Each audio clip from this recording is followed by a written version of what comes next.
Round 4 of the World Championship in Mexico City. And what a contrast to Monaco. From sea level to a power-sapping altitude of 7,000 feet. From sunny brightness and clean air to humid smog. And from extreme wealth to extreme poverty. Ayrton Senna and Alain Prost share top position in the Drivers' Championship with twice the points of Nigel Mansell and are even further ahead of the rest.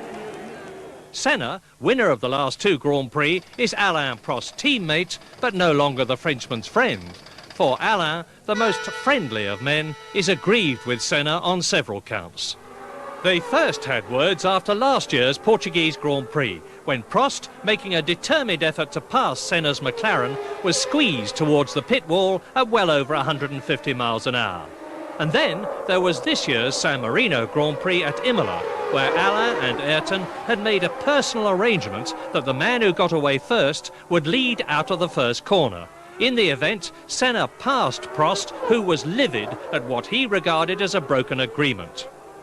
René Arnoux was Prost's problem at Monaco. René has been a winner for Renault and Ferrari, but now at 40, the oldest driver in Grand Prix, he's sadly just a has-been. At Monaco, he was getting in everybody's way, like Eddie Cheevers here.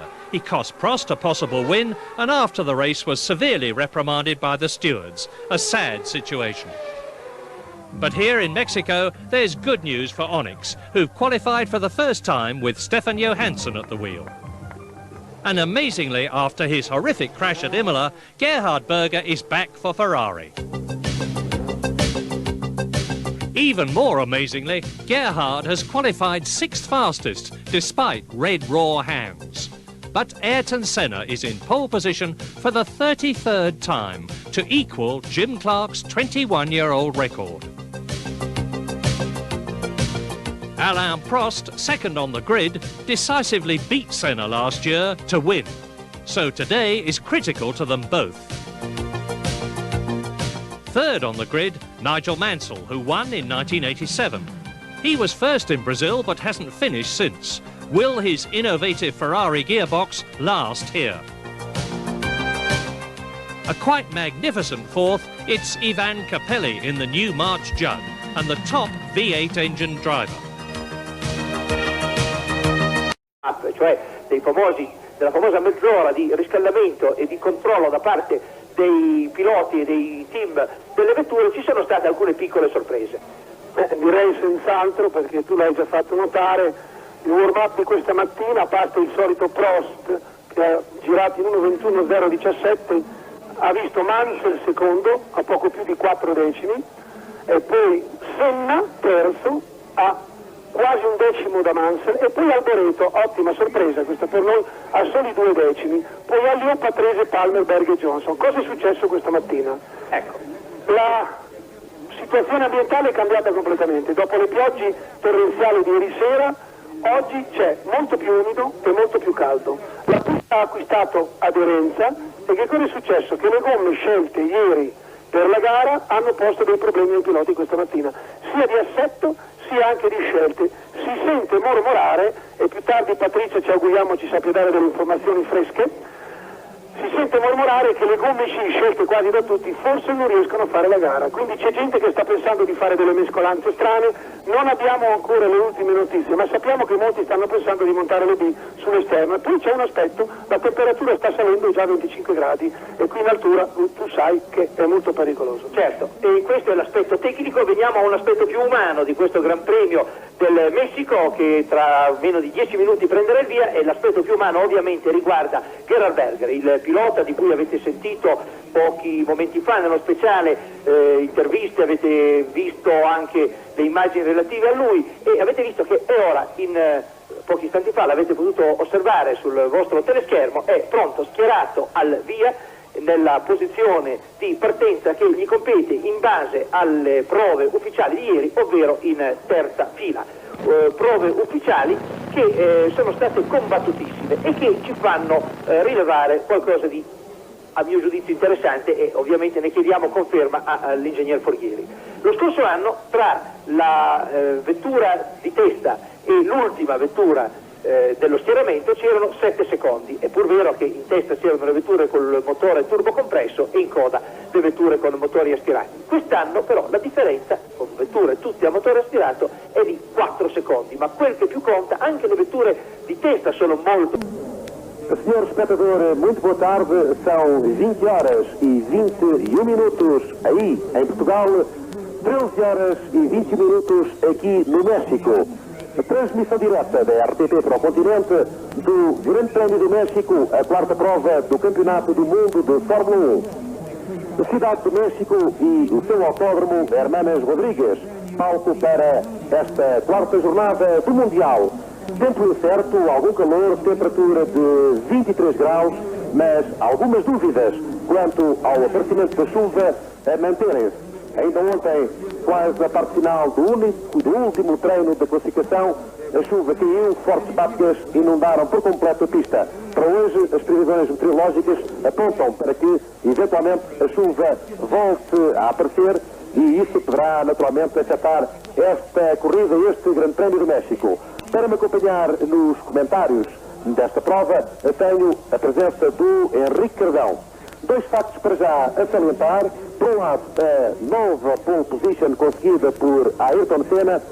Ayrton Senna que consegue aqui no México igualar o recorde, o longínquo recorde de Jim Clark com 33 pole positions. Portanto, um recorde igualado por Ayrton Senna, mas também um novo recorde de pole positions consecutivas. Isto é, Ayrton Senna, que já tinha conseguido o ano passado 6 poles consecutivas, conseguiu agora, com este resultado no México, aliás, a sua 7ª pole position consecutiva. Recorde-se que esta série começou o ano passado em Espanha, prolongando-se no Japão e na Austrália, e já este ano no Brasil, São Marino, Mónaco e agora aqui no México, portanto, as 4 provas realizadas. Segundo aspecto importante e que teremos de salientar neste início de transmissão, o anúncio feito por Alain Prost, que no decorrer de uma conferência de imprensa realizada na passada sexta-feira, anunciou que daqui por 2 semanas tomará uma decisão quanto ao seu futuro. Quer o piloto francês e ex-campeão mundial dizer com isto que daqui por 2 semanas decidirá se irá continuar ou não na Fórmula 1 a praticar o desporto automóvel. Boa tarde, Zé Pinto, telespectadores, boa tarde. Acerca desta informação do Alain Prost, deve-se dizer que Alain Prost pode realmente não abandonar e pensa-se que se ele sair da McLaren será uma troca, isto portanto fala-se uma troca entre ele e Gerhard Berger. Berger iria para a McLaren e Alain Prost para a Ferrari. E isto até porque o clima entre ele e Ayrton Senna não vem sendo o melhor. Ayrton Senna continua a superar, continua a ser o mais rápido em pista. Alain Prost está, digamos, vergado. Ele é o próprio a confessar que quando Ayrton Senna está a fazer, por exemplo, um treino para uma pole position, ele não consegue superar, por muito que ele ande, a fugosidade, o ímpeto e a qualidade do piloto que é o Ayrton Senna. Ayrton Senna, que também ontem, em conferência de imprensa, afirmou que, de facto, na vida só lhe interessa uma coisa: ser o melhor, vencer, ganhar. A uma pergunta de um colega brasileiro se nesta corrida, neste Grande Prémio do México, se iria repetir a situação de Imola ou do Mónaco, por exemplo, com Senna à frente e Prost atrás, o Senna riu-se e disse: sim, espero que o Prost fique atrás, bem atrás, lá muito atrás. Zé Pinto, e eu vou tentar pedir a cortesia ao Maurício Gujalmin, que não alinha, ao Roberto Pulpo Moreno, para vir aqui falar um pouco connosco, pelo menos para o Maurício dizer o que é que ele pensa de não alinhar nesta corrida do México. Enquanto isso, poderemos informar o senhor espectador dos pilotos que conseguiram classificar-se nos chamados treinos de pré-qualificação. Treinos de pré-qualificação realizados na manhã de sexta-feira conseguiram o apuramento, como já se esperava, Martin Brundle e o Stefan Modden ao volante dos Brabham, depois o BMS da Lara do Cassi e ainda pela primeira vez o Onyx do sueco Stefan Johansson. Não ficaram, portanto, qualificados Gachot da Onyx, Seitek, Eurobrun, Larini da Ozella, Weidler Real, Schneider da Zakspeed, Suzuki também da Zakspeed, Ghinzani da Ozella, Winkelhock da AGS e Ratnell da Coloni. Um dos pilotos brasileiros que, infelizmente para nós portugueses, não está à partida para este Grande Prémio do México é o Roberto Moreno. Roberto, o que aconteceu no fundo com o seu Coloni? Bom, até agora nós tentamos classificar com carro velho. E nós estamos aqui com 2 carros velhos e a decisão foi tomada antes de vir para essa corrida de trazer o mínimo de mecânicos necessários e viemos aqui só para não pagar a multa se não participássemos da classificação. Então a decisão foi tomada da equipe ficar em casa, trabalhando no carro novo. Assim nós teremos o carro novo um pouco mais cedo. Teremos 2 carros da corrida da França e talvez um carro na corrida de Montreal. Então essa foi a decisão da equipe. Para esta corrida e a corrida de Phoenix, nós viemos só com 3 mecânicos para não pagar a multa que ocorreria se não viéssemos às corridas.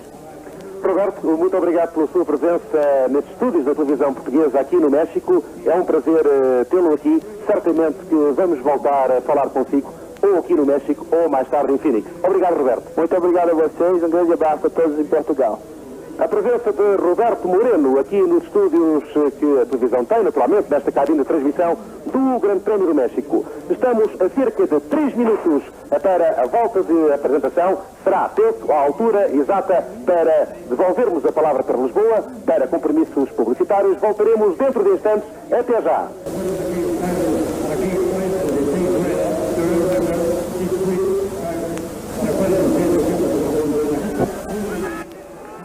De novo em contato consigo, Sr. Espectador, estamos a poucos minutos, a cerca de 2, para a volta de apresentação, para o início deste Grande Prémio do México, 4ª prova do Mundial.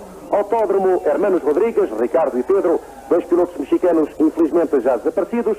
Teremos uma corrida com um total de 69 voltas, para um total em quilómetros de 300,628. Portanto, cada volta com 4 quilómetros, 421 metros. Pole position, já o dissemos, pertence a Ayrton Senna. Não conseguiu, no entanto, melhorar o recorde oficioso dos treinos em 1986, quando com o seu Lotus Honda rodou aqui em 1:16.990. A Ayrton Senna rodou agora, como já dissemos há pouco, em 1:17.876.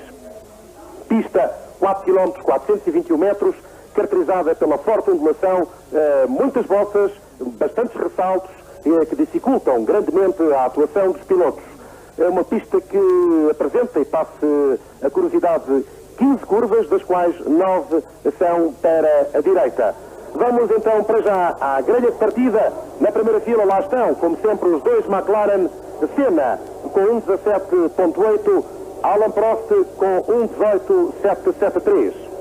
Depois na segunda fila temos Nigel Mansell 1:19.137 e Ivan Capelli 1:19.337. Terceira fila para Ricardo Patrese no Williams e ainda Gerhard Berger.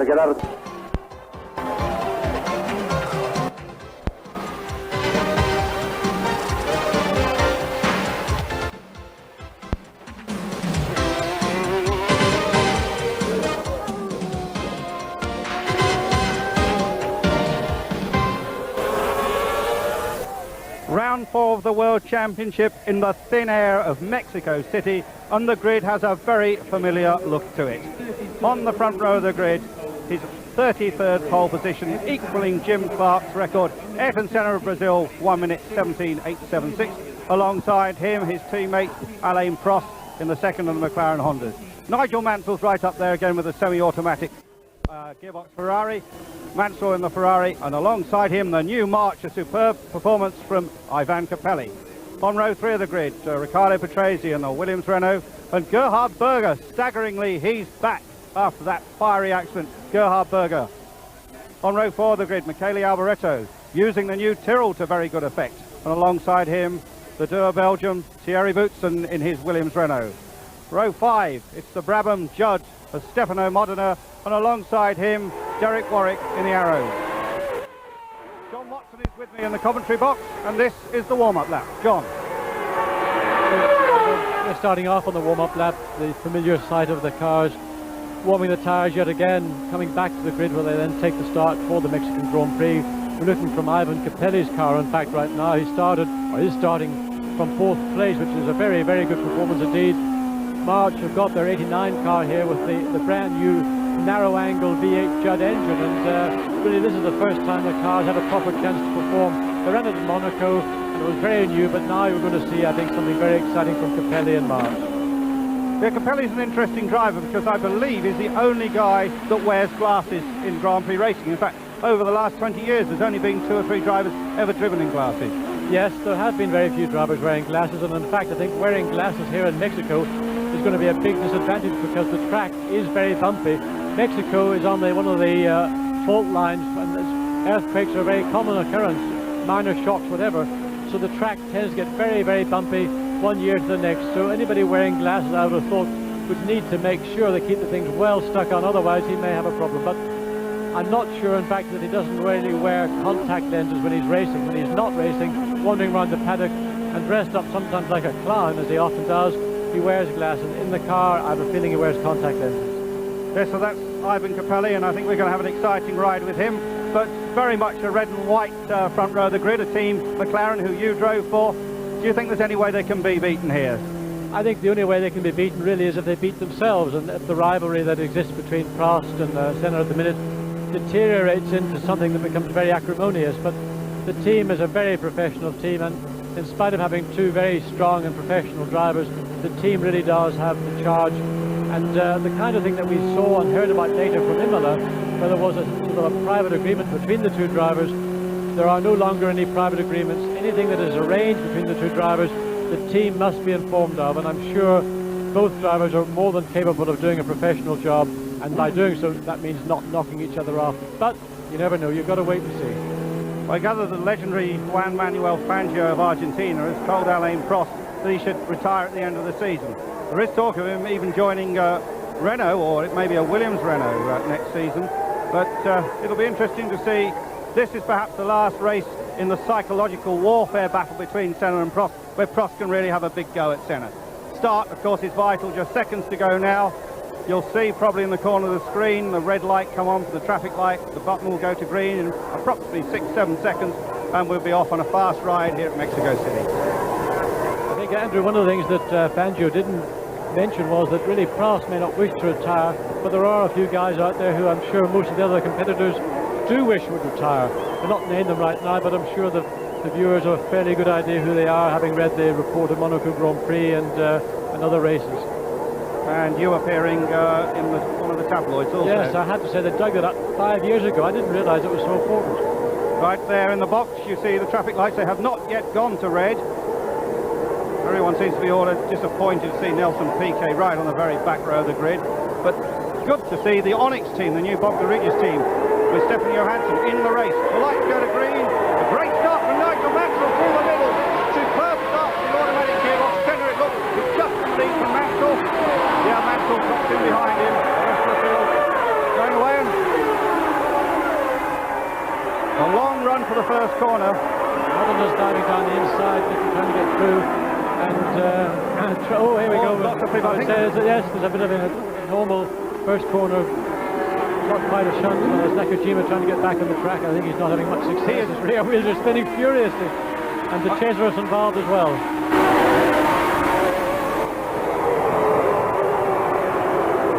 Just see how bumpy it is. Oh, that really is very, very bad. And this current type of car, they're so stiff, they're so low to the ground. And on a circuit like this, the ride must be very, very unpleasant indeed. But McLaren have got the lead. Mansell second, McLaren third, Senna. This is Senna leading. Berger 4. Fifth for Crazy. And sixth Alboreto. And then I think it was the second Williams Renault. But certainly you can see in those opening shots just how bumpy the track is in parts. And that really makes life very, very hard for the drivers. If it's going to be a hot race, especially all that extra work, you have to hold on really, really tightly. It makes it physically demanding and very hard also on the car. Senna already pulling out 5, 6, 7 cars length. Nakajima's given up the unequal struggle. The car was in a gully, wasn't it? It just couldn't get any I think it's one of the funniest things I've seen so far this season. Oh, there we go. Somebody's gone off in a very fast corner. It's one of the Brabhams. And Alex Caffey, so obviously 2 cars must have had a minor touch coming into the corner. One of the Brabhams is out. Caffey's restarting. Yes, that car looks okay. And Prost has actually got past Mansell now, so we've got the familiar scene of the 2 McLarens, Senna leading, Prost taking up his now regular position in second place.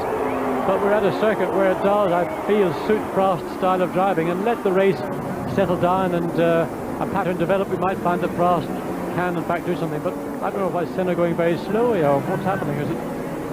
Have we got a black flag? I think we must have had a black flag. In fact, we have, yes.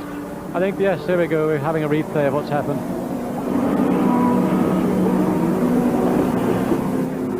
Yeah, so that doesn't show us very much more, does it? Not at all. That's in fact just happened.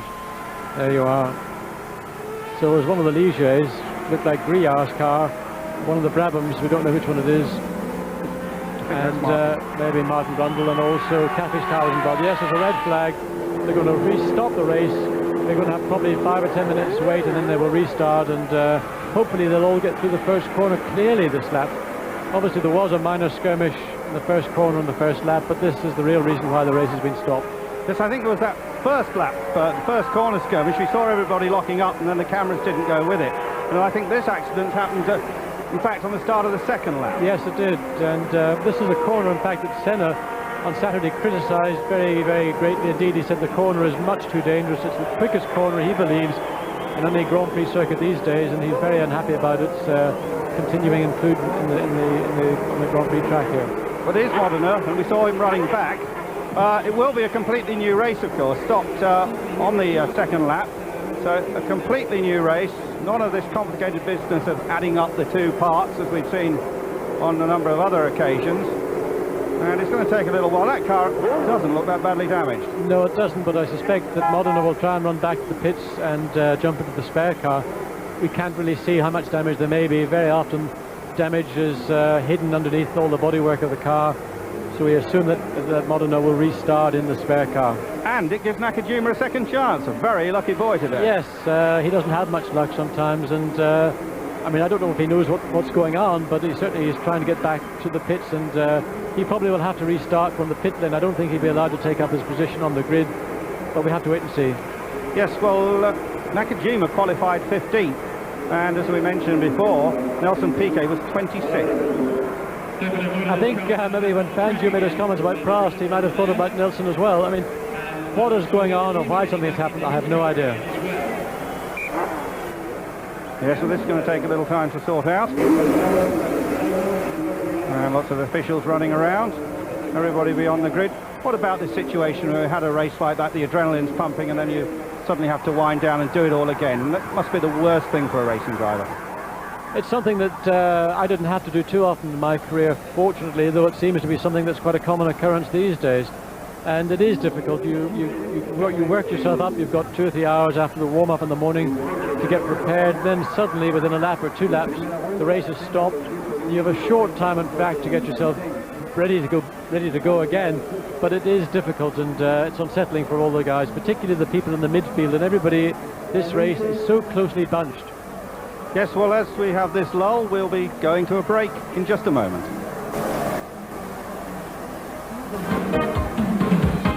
Tanto quanto nós desejávamos. Quando se efetua a única volta, a primeira volta completa a este circuito Hermanos Rodrigues, a classificação, se aquela poderá de algum modo interessar ao senhor espectador, Senna, Mansell, Prost, Berger, Patrese e Alboreto, tal como o Ricardão tinha referido. Depois Button, Warwick, Capelli, que caiu bastante em termos de lugares. Recordo que Capelli largou da segunda fila da grelha e baixou ao cabo de uma volta para a nona posição. Depois de Capelli, Nannini, Tarquini, Herbert, Johansson, Brando, Martini, Shiver, Arnoux, Piquet, Gruyère, Palmer. Portanto, os 20 primeiros que completaram esta única volta completa a este traçado de 4 km, 421 metros do Autódromo Hermanos Rodrigues. Homenagem aos irmãos Ricardo e Pedro Rodrigues, como dissemos no início desta nossa transmissão. Bom, os carros agora estão a vir lá do fundo da entrada da reta da meta, vão novamente para a grelha de partida, vai ser dada nova volta de aquecimento. A corrida que estava prevista para 69 voltas vai ter somente 67 voltas, porque a outra volta da apresentação será descontada. Portanto, uma corrida já com um atraso substancial neste momento de cerca de 6 minutos, uma corrida que já vem sendo hábito em grandes prémios de Fórmula 1, esta época e as épocas anteriores, com atrasos. We're live at Mexico, where the race has been stopped after just 2 laps, 2 separate incidents, several cars off in the kitty litter, and the officials decided to red flag the race. Not a serious incident at all. With me in the commentary position here, John Watson for his comments.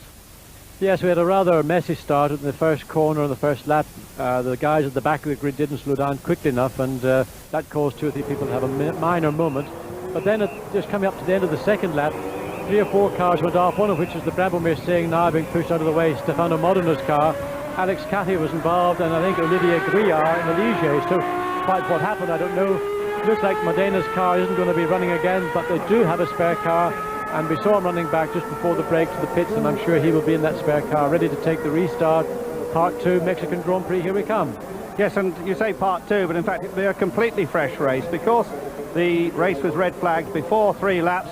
It will be a totally new race.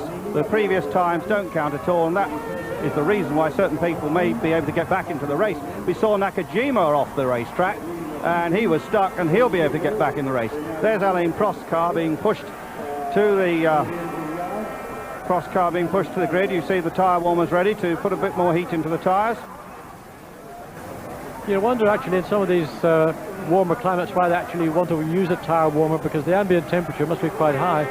So I know, having used the tyre warmer, when you actually get them on the car, the difference it makes. Well, this is round 4 of the World Championship, about to start, we hope. We had a very exciting start to a new season with these atmospheric engines, the turbochargers, the forced induction engines have gone, and in just a moment we'll be looking at those first 3 races in quick succession. Here we are, all started in Brazil at Rio de Janeiro, and what a start it was. Gerhard Berger charged through. Ayrton Senna put the pressure on and pushed him onto the grass. They tangled, and that opened up the whole race for a tremendous battle between Riccardo Patrese, and just watch this mirror here, Patrese with a Renault-powered Williams. That's a replay of the first lap shunt. Keep watching the mirror. Bang! Away it goes. And he wipes his visor. Alain Prost took the lead. Patrese led for a short while, but Nigel Mansell was really charging, giving the new Ferrari designed by Britain's John Barnard a superb debut.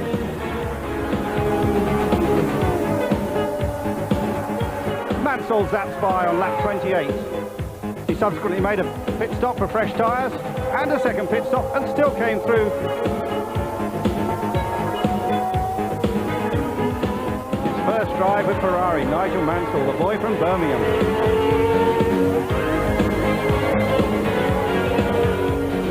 But he had a heart-stopping final run to the line. Just watch this. A press photographer with a death wish. But Nigel Mansell wins the Brazilian Grand Prix. Round 2 was the San Marino Grand Prix at the fast and tricky Imola track. It was a McLaren 1-2 on the front row of the grid. That man Senna up front again. He steamed off into the distance at the beginning. Prost tucked in behind. Nigel Mansell was third. The Ferraris on home ground looking good, but not good enough. The Williams Renaults are in the front of the action as well. And then this happened. Gerhard Berger had an accident at 170 miles an hour. He was knocked unconscious. The car burst into flames. He did not know what was happening. As we watched, we thought we saw a man dying, but it wasn't like that. Let's look at it in replay. He just spears off the track. A mechanical defect. They've never said exactly what it was. All along the wall, spreading wheels everywhere. And the new tanks, which now go round the sides of the drivers, seem to collect it. Suddenly, Gerhard Berger was engulfed in flames. And the special air supply that they have in the cars wasn't connected, and anyway, he couldn't push the button. He was in those flames for almost 30 seconds and miraculously lived. There you see, they knew at this stage that he was okay. The race restarted. Ayrton Senna dominated.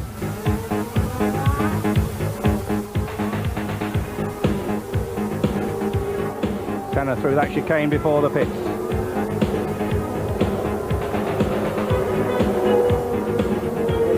And he takes the checkered flag. Ayrton Senna wins his first race of the season, but certainly not his last. Then it was on to the jewel in the crown of the Formula One scene, Monaco. And for once there was a good start into the first corner, no problems at all. And that man Ayrton Senna was off into the distance. Nigel Mansell had gearbox problems for the second race running, the special semi-automatic gearbox playing up round the tricky streets of Monaco. And we rode with Martin Brundle. Martin Brundle on superb form with the new Brabham, the world sports car champion, got up to third place. But then the car started to falter. It was a common problem, the battery had gone flat. So Ayrton Senna majestically drove on to win Monaco for the second time in his career. Martin Brundle brought it home sixth. Alain Prost was second, and Stefano Modena in the other Brabham, he made third spot. What a start to the season. Here we are now back at Mexico, and the tyre warmer's on. At least 10 or 15 minutes, I would think, John Watson, before the start of this one. There's a nice shot of Thierry Boutsen. He lives in Monaco.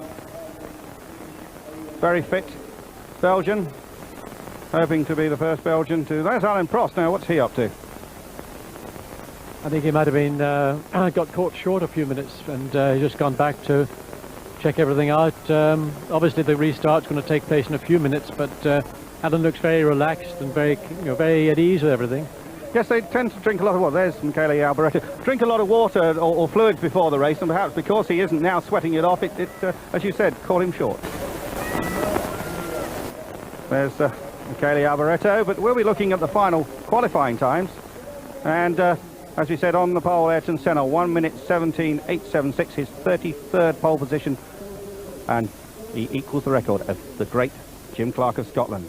Second, Alain Prost, almost a second slower. Third, Nigel Mansell, and you see he is 1.5 seconds slower than Ayrton Senna. Fourth, Capelli in that new March. Then another Italian, Riccardo Patrese in the Williams team. And sixth, Gerhard Berger, a tremendous performance, missing out only one race after that fiery accident we've just seen. What about that, John Watson? Yes, I think Gerhard Berger's performance has been outstanding, and he had a fairly troubled practice anyway. But to get back in after such a big accident and have a big mental shock to get over, as well as just the physical injuries he had, is tremendous. And I think he can look forward to getting into a race, doing the race, and then all the confidence that he might have felt he had lost will come flowing back again. Well, there's Stefano Modena. We mentioned those 33 pole positions of Ayrton Senna. There we see it. Jim Clark, 33 pole positions from a different era. Ayrton Senna, 33. Third, Juan Manuel Fangio in the all-time pole positions. Also, of course, an all-time great, Juan Manuel Fangio. Niki Lauda, 24, Nelson Piquet, 24. 24 and probably no more. Well, I don't know what to say about Nelson Piquet. The man has been a great racing driver, 3 world championships, but something's gone wrong since he joined Lotus last year. He had really very much a lackluster season in '88. The hope in '89 that he would have a new car, a new designer, Frank Derny, joined from Williams, and he was Piquet's engineer at Williams, has not really changed things, and certainly Monaco was a disappointment. Well, then everybody expects it in Monaco because Nelson doesn't like the circuit. He said it's like trying to ride a motorcycle around your living room. Well, that's fair enough, that's a fair comment. But Mexico, the circuit is one that I imagine would suit him, suit his style. He likes open circuits with flowing corners, fast corners. But there he is in 26th place on the grid. I have to assume that there's not too much wrong with the car because Nakajima qualified 15th, and no one really rates Nakajima terribly highly. So what is going on in Nelson Piquet's mind right now, we have no idea. Okay, well, we'll be back in just a few moments, hopefully with some action from Mexico City. Melhor o carro, mas eu estou convencido que isso vai acontecer a partir da temporada europeia. E que é dos mais rápidos aqui no final deste retão, desta reta do circuito aqui mexicano. Bom, Zé Pinto, o único problema que Miquel se queixa do carro é que é extremamente estreito o cockpit, ele sente-se bastante acanhado e eles pensam talvez alargá-lo um pouco, uma vez que ele é um pouco mais largo de ombros que o Dr. Jonathan Palmer. Mas falando outra vez dos pilotos que estão, portanto, digamos, nos primeiros 10 da grelha de partida, há também fazer um destaque ao regressado o Gerhard Berger, que depois de um acidente que teve, nota-se que logo a seguir à largada, a primeira largada, ele já estava em 4º lugar. Fez uma ótima largada. Ele é um piloto bastante rápido, é um piloto que não lhe passou pela cabeça realmente, não visualizou nunca mais o acidente que teve há um mês no Grande Prémio de São Marino e, portanto, o destaque dele aqui assim, logo na primeira volta, em 4º lugar. E destaque também para Nelson Piquet, que, vindo lá de trás, quando acabou a primeira volta, já estava em 18º lugar. Ainda a propósito de algumas novidades aqui no México, já referimos o caso da Minardi. Desculpa, o carro de Capelli também ficou envolvido no acidente porque está sem nariz. E Senna à sombra, Senna descansando, o calor está-se a fazer sentir aqui na pista. Estão, neste momento, cerca de 30 graus. Já aumentou, exato, aumentou.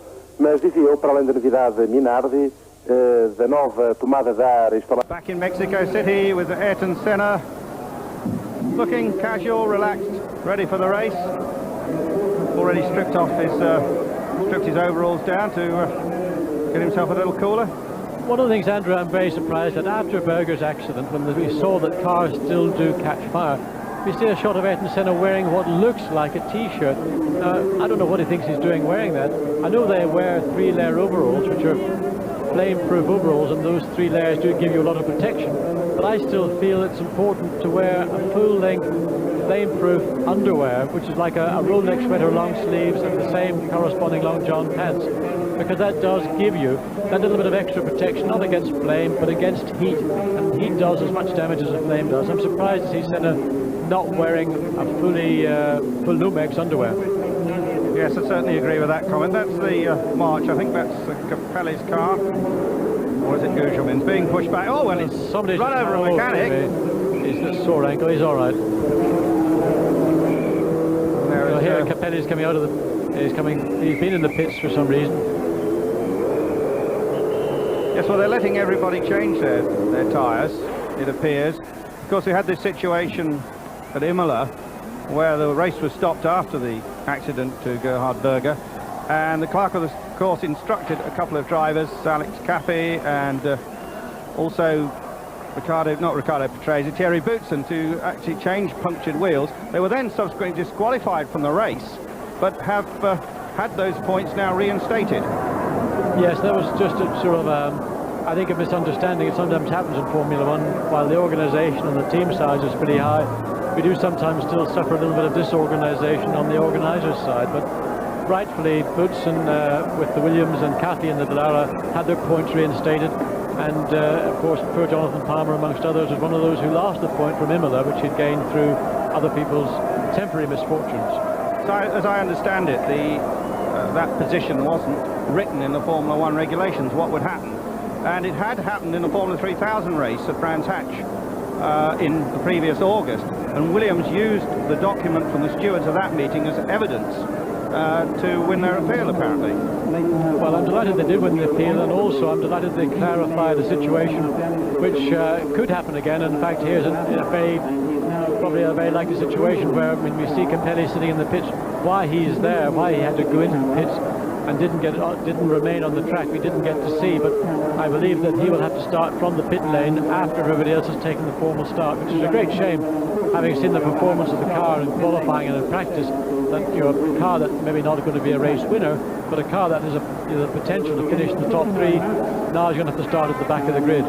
John Watson, in your day, were steering wheels round, because that one isn't. Andrew, you've been looking at that. I've been looking at that all the time. We've had the camera working it from Capelli's right shoulder. Because the cockpits of the cars today are so small, and the March is probably the smallest of them all, it is physically impossible to get in and out of the car, either without removing the steering wheel or without having the bottom half of the steering wheel flattened out. And there is a test. It's a test every racing driver and team have got to pass, and that is a driver must be able to exit his car, undo the seatbelt, and get out of the car without removing the steering wheel in under 5 seconds. And a great deal, in fact, every racing driver has had a problem doing it, particularly people like March and Eddie Cheever, who's a very tall guy. So they have fitted flat bottom steering wheels to the car to make that exit possible in 5 seconds or less. Yes, well, let's, as we've got this little lull, let's check the positions in the World Championship. There, Alain Prost and Ayrton Senna joint first on 18. Second with his win at the start of the season, Nigel Mansell, 9. He's had 2 retirements. Fourth with consistent performance, Alessandro Nannini in the Benetton, the old car, and he's still racing the old car here. And equal fifth, Derek Warwick, Mauricio Gugelmin and Stefano Modena, all with 4 points from their respective fourth positions. In the Constructors' Championship, McLaren Honda runaway leaders at the moment with 36. Ferrari have 9, Benetton, Ford with 8, Brabham, Judd 5, Arrows Ford and Marks Judd, they have 4. Well, this is a replay of the start. Let's try and work out what happened. Nigel Mansell made a fantastic great start, really, really good start. Prost had a very slow start, and Capelli, who was in the second row, had a terrible start. But here's where all the trouble begins. You've got this very long straight from the start, coming down to a second gear right-hand corner. The front cars are all hard on the brakes, but the people are behind haven't realised that. They've got cold tyres, cold brakes, of course they lock up, and then you get into a minor sort of Piccadilly Circus type shunt. That's Nakajima going round, and that's how he gets stuck. That's actually funnier the second time around, Andrew, I think. Andrea de Cesaris once again involved in the start line shunt. Andrea's now in his 8th season of Formula 1, and he's probably a slow learner, I would say. Yes, the crasher is never improves. But he is well and truly grounded. He's like a beached whale sitting there. In fact, he was very fortunate. The race has been red flagged, and he's getting the chance to restart. Otherwise, his race was over at the first corner. And already, Ayrton Senna was starting to pull away from the field. Sensational start. He always makes these quick starts. He's got this ability, which is very remarkable, of going flat out on the first lap in a car, and the track is relatively clean, and the tyres are still relatively cool, and he just pulls away and drives away from everybody else. But within 3 or 4 laps, you'll find that usually Prost, who's in second place, has begun to marginally close up to him. Those lightning starts are maybe more from a psychological benefit than anything else. They don't always pay off, because you can hurt the car a little bit, particularly the tyres. It's a speciality Senna has, and he seems to enjoy displaying it. And then we saw this happen, and that is Modena flying off into the tyres.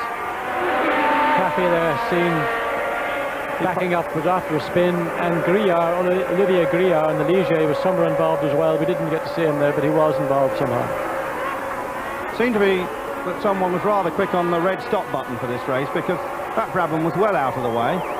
Yes, I think also because of the first corner situation, it was a messy start, and it was probably decided in the interest of Formula 1 and motor racing that it's better to stop it. In these situations anyway, it's better to be safe than sorry. It doesn't really cause anything or hurt anybody to be overcautious. And that particular corner, just coming onto the pit straight, is a notorious corner. And if anybody else happened to go off there and they didn't get a chance to clear away Modena's car, it could have been a problem. Well, there we see it. Yeah. Modena, just looking at it briefly, we got a better glimpse of him going off, and it looked like something. Either he locked a brake, the car spun up the bank rather than down the bank, as if something had, like maybe a tyre failure or something unexplained. It didn't look like a driving error, but it was such a brief glimpse of it, the situation, it's hard to tell. Yeah, we couldn't really see what Grillard did either, could we, there? No, Grillard was just ahead of Modena at that time. So we got the 2 McLarens back on the front row, and a huge grid here, absolutely huge grid. Let's have a look at the course then. Down the straight, that long straight at the start, and then there's a second gear right, snaps into a left and then right again, a third gear corner. They got the gears, John, 4th, 5th, and then down to 3rd for the left-hander. Then up to that hairpin, a first gear corner, 2nd accelerating away probably, then 3rd gear through the S's, 4th into 5th, very twisty section, and then the long run down, snicking up into 6th gear for the Peralta, and that is where there have been a lot of accidents, John. Yes, well, we had a lot of accidents every year. We had current Grand Prix cars in Mexico, but during the practicing and qualifying there were 3 major shunts, none of which caused any injuries to the drivers. But it is a very, very fast corner. It's also very, very bumpy, as we've mentioned earlier, and it's a corner that's caused concern particularly to Senna, because he feels it's unnecessary, and the dangers of that corner really have not been realised. We hope they're not, but it's a corner he would like to see either modified, preferably slowed down slightly, or certainly try to make the corner much, much smoother. And the approach to the corner also is the problem, because as the cars are about to commit to the point of turning in, it's very uneven, and that does unsettle the car. And as I said, these cars run so low to the ground, they're very stiffly sprung indeed. That's all done to give the cars the maximum aerodynamic downforce, but it does make the cars very, very difficult to control if you get into a situation like we just saw Modena in. Yes, well, there's the Union Jack waving. I don't know if that's British fans that have made their way out to Mexico or whether they're Nigel Mansell fans. You mentioned that corner where everybody's been having accidents. I say everybody. Martin Brundle has had a crash there. Jonathan Palmer and Derek Warwick, the three British drivers, all come to grief. In fact, that's Peralta. In fact, Derek Warwick had the mother and father of shunts 2 years ago in that corner. I mean, an awful-looking shunt. Unfortunately, he was able to walk away from it, but it is a corner that a lot of drivers are very concerned about, and they will lobby, no doubt, the powers that be these days in motor racing to try and either get the corner smoothened out and make sure it remains that way, which means resurfacing it literally every year, or alternatively making the entry to the corner more acute and therefore making people slow down that much more, so it is not so critical. Yeah, I saw somebody there with a television. That's a good way of watching it. This circuit is really having a second coming, because they raced here first in 1963 and they raced through to 1970, and in fact the 1970 race was the last win for the great Jack Brabham. And the great Mexican driver, in fact there were two brothers, Ricardo Rodraguez, and in fact Ricardo Rodraguez was in fact killed at this circuit. I hope that's 30 seconds, not 30 minutes. No, 30 seconds. The circuit was rebuilt in 1986, John, and has hosted Grand Prix in 86, 87 and 1988. But the circuit does suffer. It's on one of these fault lines, and the whole of Mexico City sort of is like living in hope that the ground doesn't open up. I mean, it is a problem for the circuit every year. The organisers have got a great deal of problems to try and ensure that the competitors are happy with the circuit, and that the complaints are not too numerous. But I suspect that after this year they will have to consider resurfacing the major part of the track. It is extremely bumpy, and it's something that with the car design and the philosophy of cars these days is not going to make life any easier for the drivers. As I said, Ricardo Rodriguez, one of two racing Formula One brothers, in fact, from Mexico. Pedro Rodriguez, who drove for BRM. Ricardo actually drove for Ferrari. And a great character, Pedro Rodriguez, probably racing in your time, John. Just about. When I began my racing was 1970 in Formula 2, and Pedro's career unfortunately came to an end shortly after that, but I remember reading about them. They both started, in fact, before they were old enough to hold a license. I think Pedro was probably about 16 or 17 when he started, but Ricardo, who was probably, I think at that stage, the more talented of the two brothers, was racing and winning races in cars when he was 14 and 15, and they'd already had a career in motorcycles before that, so they do start young in Mexico. Yes, there have been other Mexican Formula One drivers. Moises Solana, who used to get a guest drive with Team Lotus always at this race back in the 60s, and then since then we've had Hector Rabaki, who's raced with you, John, at Brabham briefly, and was not really one of the fastest men around. No, Hector Rabaki is probably the last of the current group of drivers that have come out of Mexico. He drove for Brabham with Nelson Piquet in 81, and he did enjoy some good results when Brabham had a tremendous advantage. They were the first people to interpret rules in a much more liberal fashion than anybody else had considered to do, so Rabaki was in a fortunate position and got some good results in 81 as a consequence of having that type of technical backup. You've got Mexican drivers racing at Indy. Indianapolis took place early today. Great win for Emerson Fittipaldi of Brazil, former Formula One world champion, twice world champion indeed.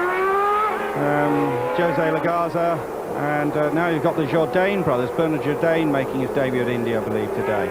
But this is Formula One racing. This is where it's at. This is the top of the tree as they come round now for the restart.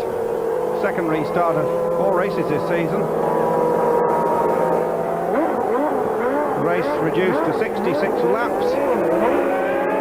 About an hour and a half it's going to take. Hopefully it'll all get off smoothly. That corner's quite banked, isn't it? It is banked, and it's a long, long corner, and it's a very quick corner, and it's a very important corner too, because it leads on to the straight, which is the fastest part of the circuit. So a driver is really required to commit himself if he wants to get a quick lap. And also, of course, if he wants to overtake somebody, he's really got to get at it very early in the corner, because one of the few overtaking spots on the circuit is at the end of the straight. Your speed off the corner relates to the speed you're going to obtain down the straight. So you've got to make a commitment, and that's the thing that I think drivers really are afraid to do. They're doing something against their instinct. Well, just seconds now. Heart's no doubt beating. How cool's that man Senna? Do you think his heart rate goes up?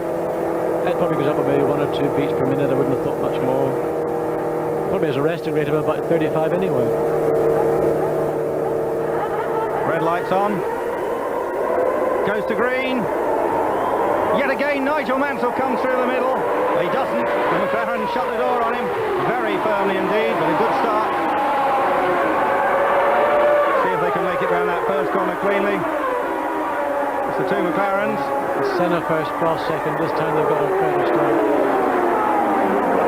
I think Berger in third place. Fourth place now, Berger. Mansell third, Berger fourth, Patrese, Hudson, Alvaretto. Modena perhaps? No, couldn't be Modena. We are coming down this very, very bumpy part of the circuit. See them weaving and bobbing around. There's Derek Warwick. Derek Warwick in sixth place. I just saw the Onyx going through our picture as well, the Onyx team making their debut. Stefan Johansson doing a great job getting that new car and new team onto the grid at their fourth attempt. Yes, they're one of the teams that have to pre-qualify, and they had a very difficult start to the season, but they got one car in, and they're very unfortunate not to get Bertrand Gachot in also. So it's the start of a Grand Prix career for the Onyx, Benetton Onyx team, who are based, in fact, down at Littlehampton in West Sussex. So they're very close neighbours and friends of mine. Yes, the team was run by Mike Earl. Been a great supporter of yours, John, in your career. Yes, it's rather a bit of a mutual admiration society, but let's not get into that right now. Senna. Yeah, Senna comfortably leading, but Prost comfortably second. And look at the gap they've already pulled out in Nigel Mansell and Gerhard Berger. I think that says something about the power of the Honda engine, because they're able to run more downforce than anybody else here. In other words, they've got more rear wing, yet they're still quicker on a lap, and that's really what's important today.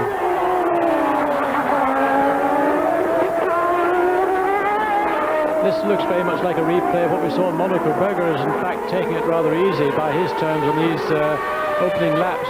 But as soon as they hit traffic, and there's another Dallara spinning. Is it Andrea again, or is it Cathy? But it looks like Andrea the way he pulled into the traffic there, just in front of René Arnoux.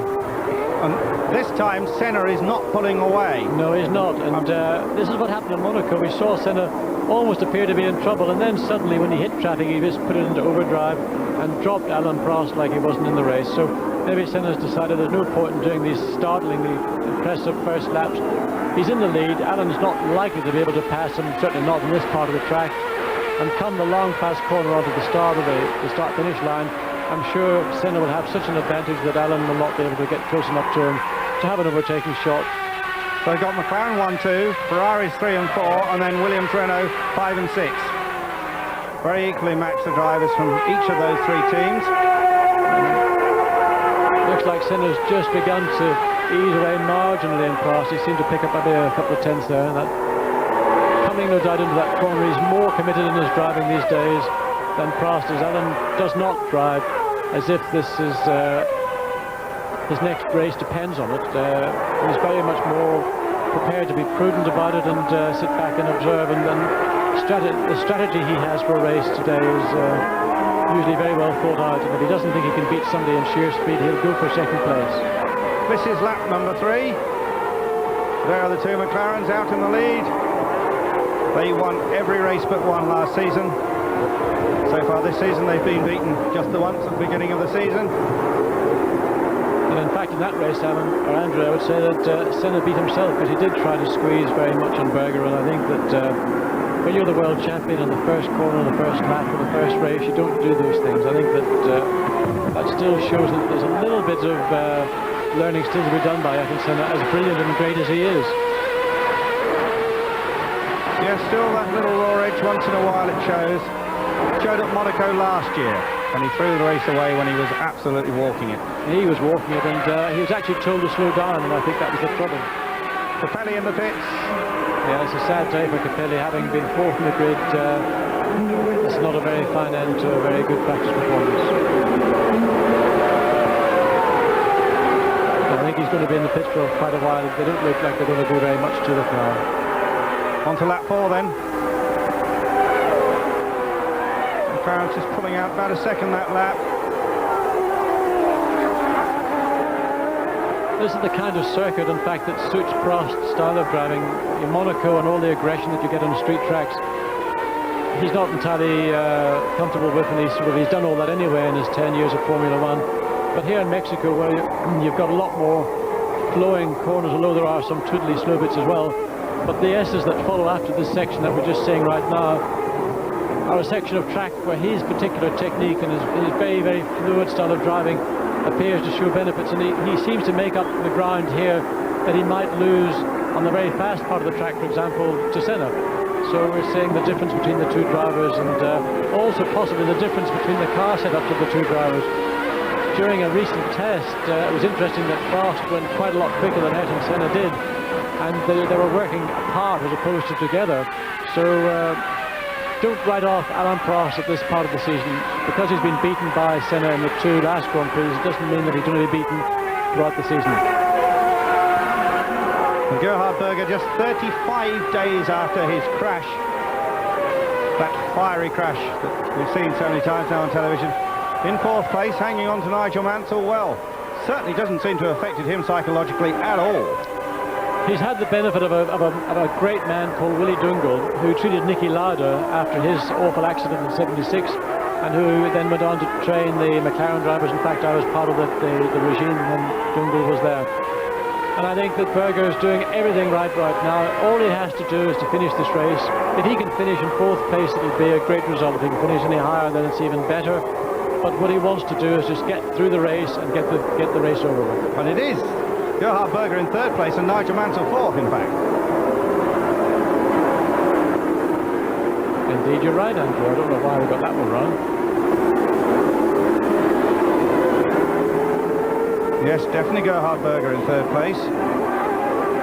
And if anything, he's actually marginally closer to the 2 McLarens than he was in the last lap also. I certainly think he is. I think Mansell's got a problem. I think that Mansell did appear to us to be leading on the ahead of Berger on the first lap.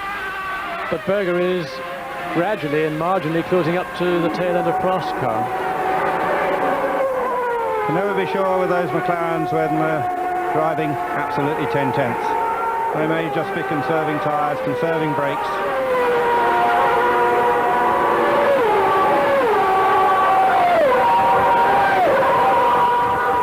And Mansell's there. Yeah, there's not much difference that lap.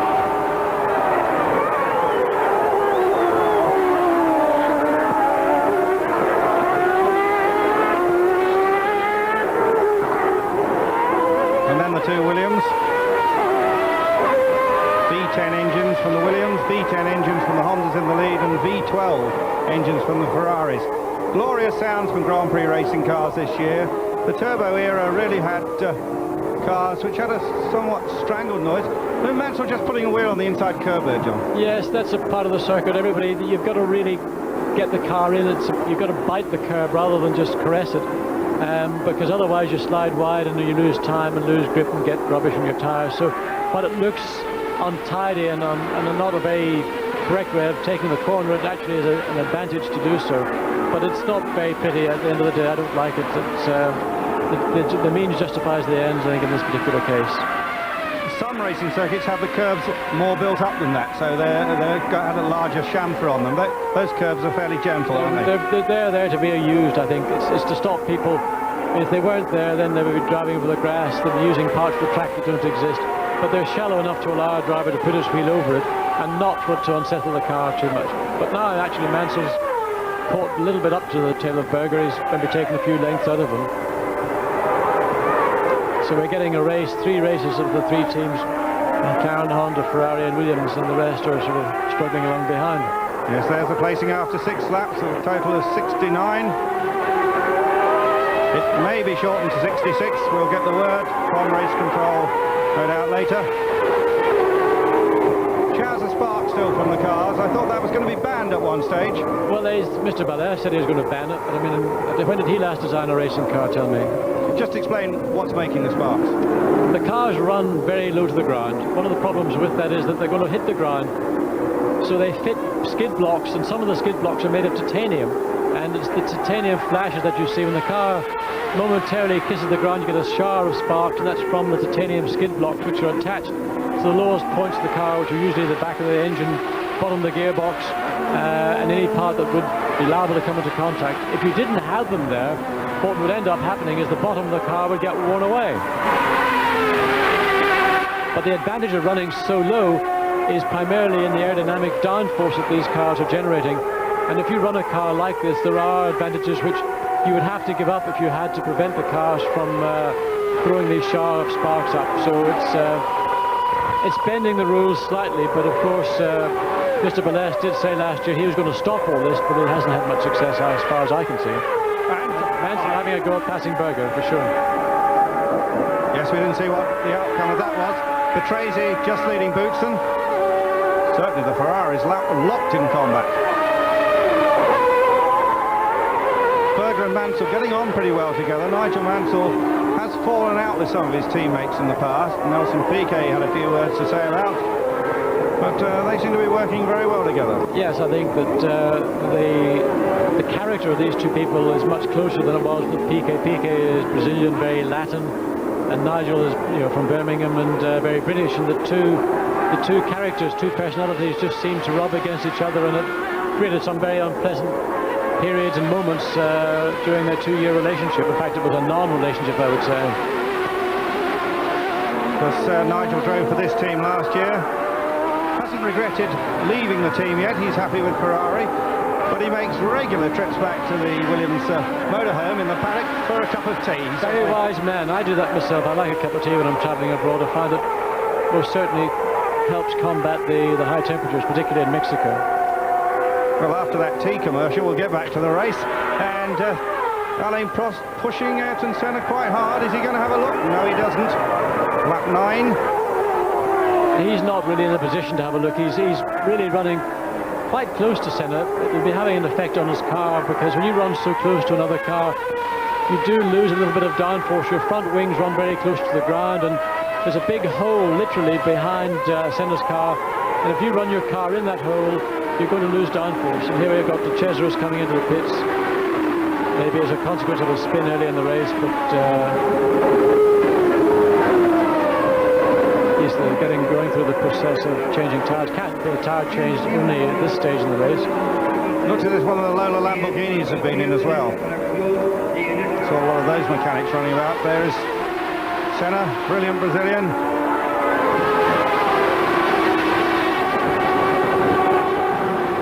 Started his racing career in karting like so many of these men. And little Alain Prost. Played with thoughts of becoming a professional footballer in his teenage. Started trying kart racing. Moved up to one of the promotional formula in France, and off he went. Sheer natural talent, the pair of them. Probably the best two drivers in Grand-Prix racing, I would say, John Watson. Yes, like everything that exists at McLaren these days, not only do they have the best engines, they've got the two best drivers in the world as well. And that's a situation that may not remain after this year, with all the talk about the deteriorating relationship between Senna and Prost. There is reason to believe that Alain Prost might decide to move on and go elsewhere, but the Cesaris almost had Senna off, which was somewhat unnecessary, because he had just come out of the pits after a pit stop. Now he's seen them, now he's waved them through. I didn't do anything wrong, did I? Of course, we haven't seen René Arnoux yet. They'll be lapping him fairly soon after that disgraceful performance in Monaco, where he was officially censured afterwards. He's just managed to get into the race at the back of the grid, and René Arnoux, a man who's taken a lot of criticism and probably deserves it all.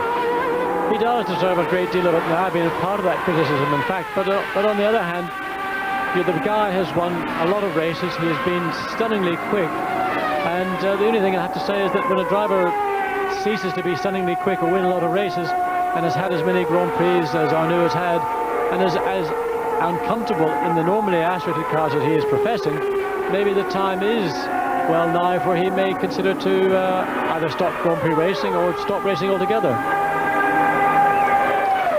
We'll rejoin this battle in a moment. Can Alain Prost get past Ayrton Senna?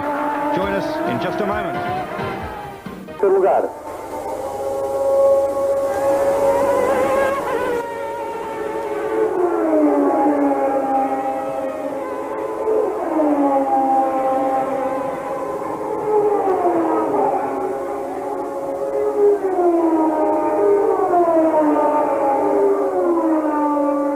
Nós temos o carro de Stefan Johansson, o Onix na 12ª posição. 12ª posição para o carro de Stefan Johansson, uma ótima colocação do estreante Fórmula 1 Onix, que aqui conseguiu finalmente classificar-se e que realmente está a fazer uma corrida extremamente emocionante. O computador está quase certo. Neste momento o computador está a dar 9 voltas, portanto está atrasado só uma volta e dá a colocação certa, como disseste há pouco. Senna, Prost, Mansell, Berger, Patrese, Bussen, Alboreto e Nannini. Portanto, o nosso volta-a-volta manual funcionou, ainda bem. Nova passagem pela meta. Vamos, ainda assim, manualmente tentar estabelecer as diferenças. Passou Senna, agora Prost. Vamos aguardar por Nigel Mansell, passou também 4,44. Portanto, aumentou ligeiramente a diferença entre Mansell e Ayrton Senna, o primeiro classificado. Portanto, incluídas 10 voltas, Senna, Prost, Mansell, Berger, Patrese, Bussen, Alboreto, Nannini, Warwick, Tarquini, Gruyar, Johansson, Brando, Herbert, Shiver, Nakajima, Modena e Caffi. Não nos aparece aqui neste quadro, aparece um carro. You're live at Mexico City, and there you see Jonathan Palmer just come in for a pit stop. There's the standings. First, Ayrton Senna. Second, Alain Prost. Third is Nigel Mansell. Fourth, Gerhard Berger. Fifth, Riccardo Patrese. And sixth, Thierry Boutsen. 2 Ferraris, two. Start again, folks. 2 McLarens, 2 Ferraris, and 2 Williams.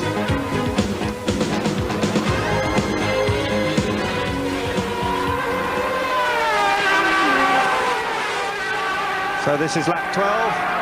Ayrton Senna holding the lead. Alain Prost putting quite a lot of pressure on him. The 2 Ferraris have recently changed positions, with Nigel Mansell going past the brave Gerhard Berger. And behind them, the 2 Williams Renaults. But it is beginning to look, Andrew, that Senna's decided he's had enough of Prost pushing him around the circuit. And he's started to open up a little bit of a gap again. Looks like a second plus. And maybe this is Monaco 89 all over again.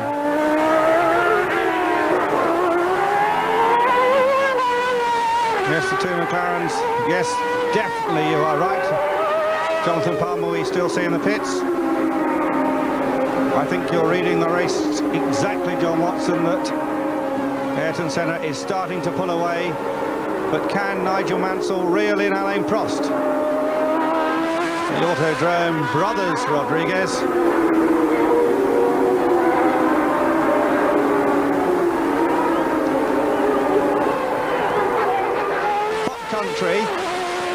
Really humid conditions here. Ayrton Senna, a Brazilian, used to those conditions. Do you think that helps at all, coming from South Central America? Not really. The conditions the drivers get accustomed to very quickly. What does make a difference in Mexico is, of course, it's about 7,000 feet above sea level, so the air's a lot thinner, and that tends to, you find yourself running upstairs and being out of breath. Well, driving a Grand Prix car at sea level is hard enough. Doing it at 7,000 feet, you're going to be a lot more breathless. But again, referring to this man Senna, he is probably considered the fittest man, physically and mentally, of all the Grand Prix drivers, and I would have thought these conditions today will make no difference to his performance whatsoever. You mentioned the altitude, and in fact it also loses power from the engine, doesn't it? They can't breathe so efficiently. Probably 50 or 60 brake horsepower down? Yeah, you're looking at about 14% less, which with an engine of about 650 horsepower is going to be in the region of 78, 75 horsepower. But of course everybody's got the same problem, so there's no disadvantage to anybody or no advantage to anybody. And I think Mansell is closing there. You see the gap. 2 seconds then between Prost and Mansell. 3 seconds between Senna and Prost.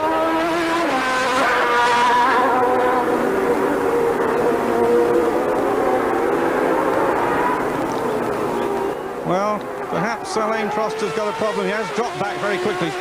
Yes. 10 seconds in a lap. Yeah, it's quite a lot, and I wouldn't have thought that that's just through being conservative. I'd imagine that there's something that he's not happy with, and he may actually have decided to conserve the car or the problem.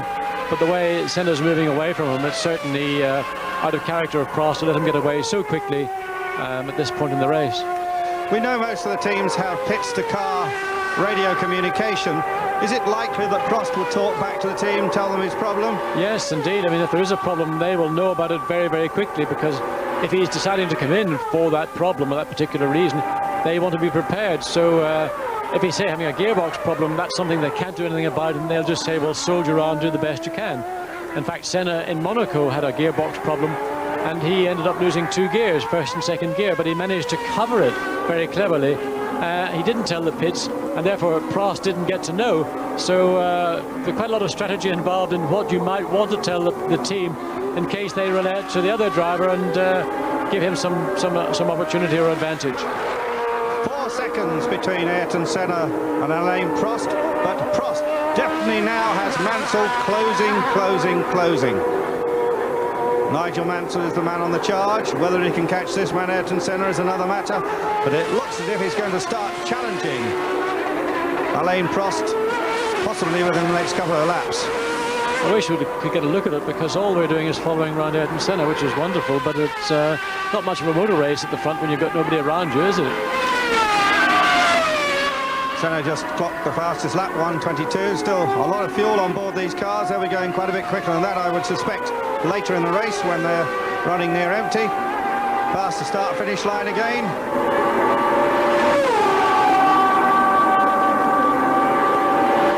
Now we see it. I think Mansell is creeping up ever so slowly.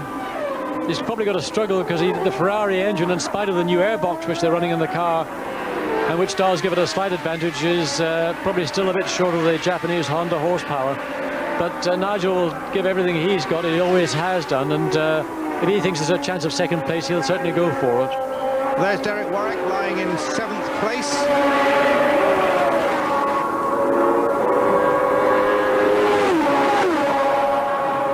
Nice to see Derek going so well. Arrow's team very together this year. I think it's the first time they've really had a package which is certainly in regards to the V8 engine teams as good as anybody else's, and one that you should give Arrows the best chance. That's Boutsen pulling Yes, off. it is. Boutsen's just pulled off in the Williams Renault. His day's work's over. That promotes Derek Warwick up to 6th position, with the AGS Tarquini charging hard behind him. Yes, that's an amazing car, Andrew, the AGS. It's a very straightforward, very almost simple Formula 1 car, and it's putting in performances, and I don't know how much maybe Tarquini has to do with it. He is actually a very, very highly rated driver, and a driver whose actual racing career is very short, but he's one of the group of new young Italian drivers who are set to move forward in the next number of years. Yes, Italy really does seem to breed them at the moment. Of course, we've had great Italian champions over the years, but never so many Italians in Formula 1. I wonder, is it anything to do with the number of Italian sponsors in Formula 1? I think that might have something to do with it. Yes, well, they are absolutely racing mad in Italy. Now,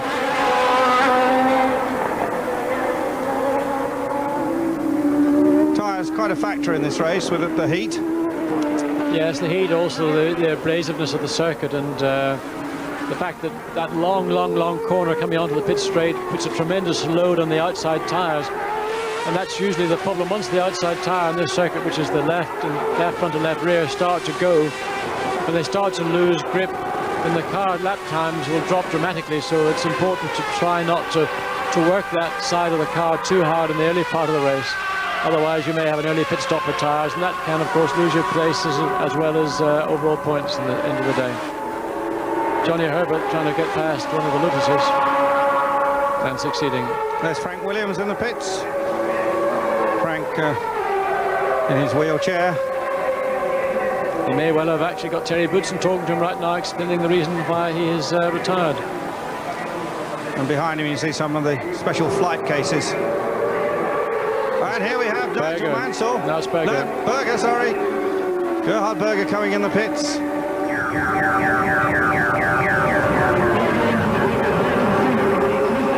The way he's coming in, I don't think he's intending to go out again. Oh, no. It looks like the Onyx of Stefan Johansson has stopped, possibly spun. Now he's getting out of the car, steering wheel off. I would say Berger's race is over for today. Yeah, I think we saw him undo the belts already. Yes, yep. But a brave effort, and I tell you, will have done him a great deal of good to be able to get into the race, qualified so well, and even having to retire, it's still a great credit to him. Yes, I wonder if that gearbox has gone on that Ferrari again. That's 7-speed, semi-automatic with a change at the tip of the fingers on the steering wheel, or behind the steering wheel. There's Boutsen walking back. Fairly high attrition rate in this early part of the race. And Senna's about to lap his fellow, I was going to say Brazilian, but is it or not? Countryman, I wouldn't call him anything more than that, because Senna and Piquet do have a very serious hate relationship. Yes, Piquet said some pretty wild things about Senna in the press. Is the track starting to break up a little bit at that corner? It certainly seems to be a different colour. It's very dirty. The track always looks very dirty, that part. I think it's very, very dusty, but I don't think it's actually breaking up. If it was, I'm sure you'd see much more of a dark line on the car. In fact, that was one of the Minardis Senna just passed. That's the new Minardi, the M189.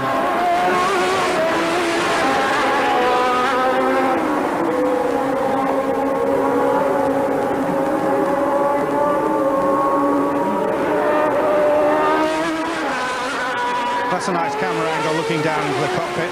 Very cramped, as you said, in those cockpits these days. Drivers cutting off the tips of their shoes and all sorts to get themselves wedged in there. I mean, actually, the McLaren was one of the few cars that a normal-sized human being can get into and drive. And although even by my standards, that's still quite a small car, at least Senna, who's sort of 5'9", can sit in the car very comfortably and has got a lot of space around him to work. And it is important that a driver's got an environment in which he's comfortable and he's not cramped and totally, as Eddie Cheever was in Brazil, unable to drive the car. Ayrton Senna leading this motor race in Mexico. We'll be back.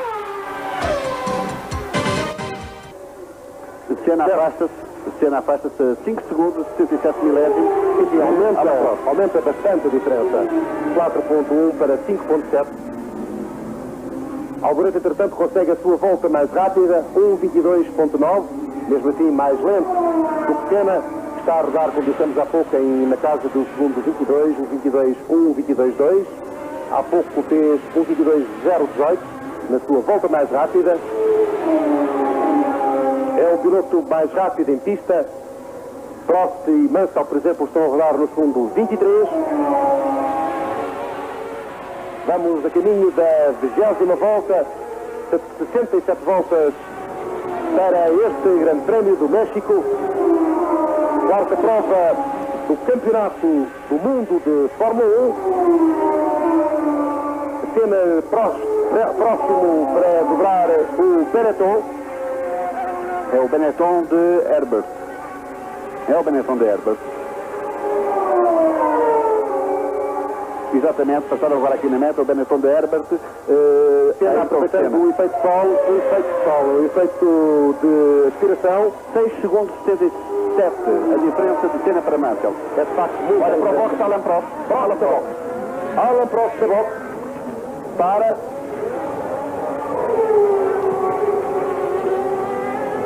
Há troca de pneus no carro de Alan Prost, que as imagens não nos mostram. Há um pneu, o da frente do lado esquerdo, que não sai. O carro foi posto agora no chão e Prost regressa à pista. E, portanto, alterações. Vamos agora ver qual é a classificação que Alan Prost passa a efetuar. Live. You're live at Mexico with Eurosport. There's the current positions. First Senna, second Prost. But Prost has just made a pit stop. Third is Mansell. Fourth is Patrese. Fifth Alboreto. Sixth Derek Warwick. Here is Alain Prost. Now after his pit stop. That was a very early pit stop, Alan. There's a 14-second pit stop, and that's dropped Alain Prost down the field. Confirmation, Senna and Mansell is second. Patrese third, Alboreto fourth. Prost dropped to fifth place after his pit stop for tyres. And we will be seeing very soon some of the other competitors coming in for tyres, I would suspect. Alain Prost is a man who tends to conserve his tyres better than almost any other driver. We saw him in Brazil making only one stop when others made two. But it appears here he has been using the tyres to maximum effect. And John Watson, your comment on Alain Prost's pit stop.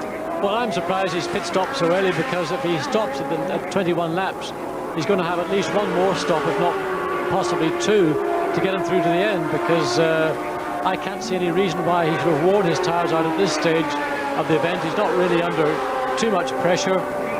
He is, without doubt, the smoothest driver in Formula One.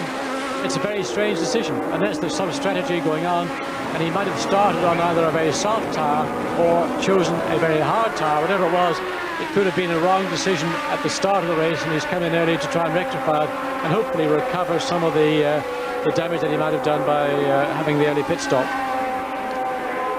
Well, now we're watching Alex Caffey. Caffey, one of the revelations of the season, and so is the Dallara, another Italian car. That's Piquet there. Yeah, the Dallara is actually the car that was designed by who is now the designer of the Brabham, Sergio Reinland, and both cars are very similar. In fact, both cars owe a great deal of parentage to the Brabham of 1986-87, when they were designed by Gordon Murray, and Sergio Reinland was then working underneath Gordon in Brabham. So there's a long family lineage between those two teams. Well, we're a third of the way through the race, a race which had a full start. And now we have Ayrton Senna really out in front. And his fellow countryman there, Nelson Piquet, languishing back midfield.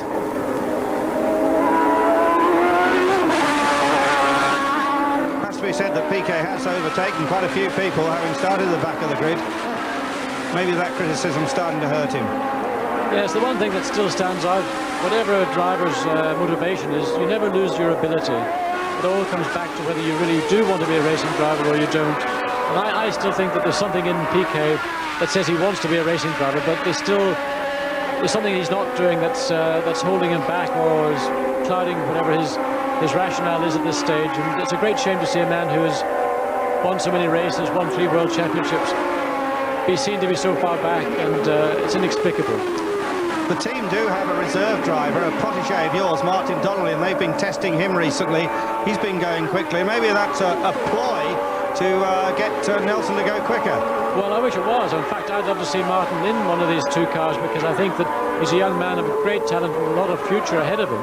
But contractually, it's not possible. And in fact, if Martin did say get into one of the two cars and was teammate to Piquet, the kind of contract that Piquet, I understand, has got with the team would mean that Donnelly could virtually do nothing except drive the car. He wouldn't be allowed to race with them, he couldn't overtake him, he couldn't do this, couldn't do that. And that's a sad situation for any team to be in.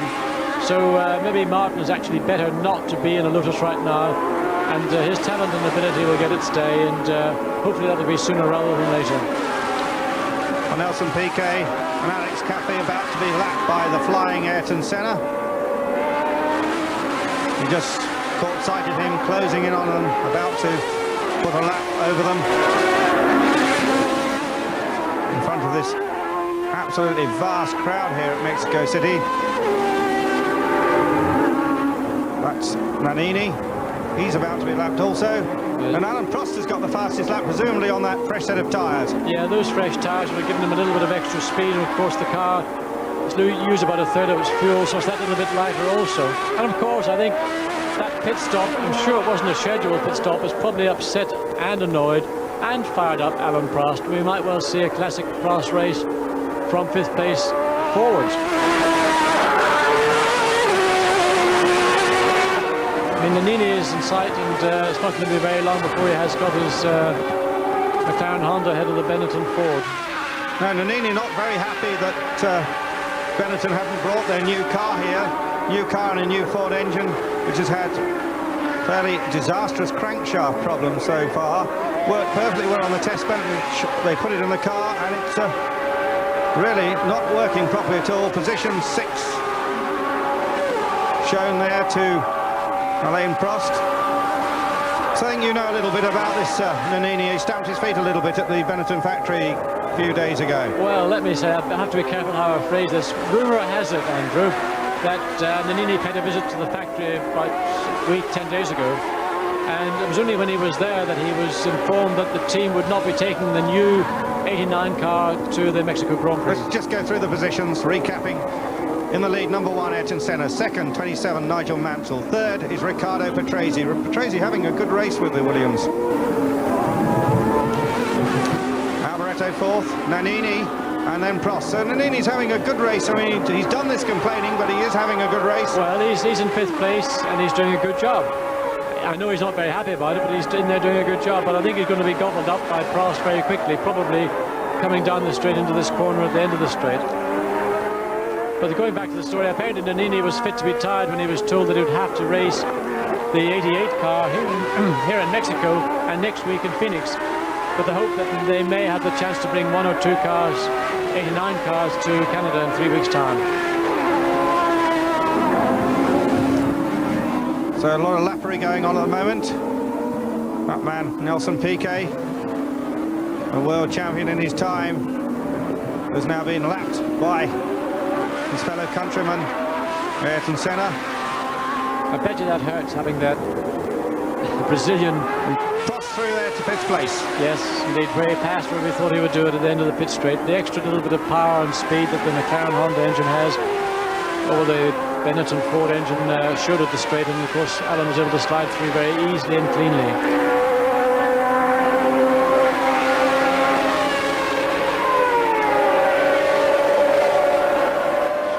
Prost pit stop wasn't one of the rapid sub-8 second stops, about 14 seconds. Of course, it takes quite a little time to slow down and then speed up again, probably losing about 20-odd seconds in that pit stop altogether. It was actually a slow pit stop by McLaren standards. It looked like one of the wheels maybe didn't free up as easily as it should have done, and those vital seconds mightn't seem so much at the time, but I tell you, at the end of the race, it's very hard to make up 4 or 5 last seconds in the pits.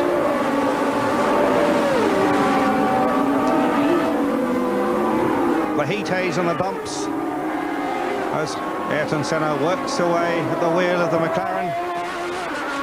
The car really been designed by a committee. Sort of yes and sort of no. It's designed by, this car was designed by Neil Oakley. The other engineer designer there is Steve Nichols. He designed the car from last year, but the whole thing is overseen by Gordon Murray, who's about to pack up overseeing Formula 1 car design, because he's going to go on to design the McLaren road car, which will appear somewhere in the next 2 or 3 years. So yes, it is a committee design, but there's such a long line. These cars really are not totally dissimilar to the original MP41 McLaren that John Barnard designed. In detail, they're totally different, but the philosophy has been followed through. The chassis design, the method of construction, which is still very unique to McLaren. Yes, and Honda, of course, have done the most enormous amount of work on this engine, this V10 engine. They had the best turbocharged engine last year. They now have the best normally aspirated engine. Literally hundreds of engineers working on the project.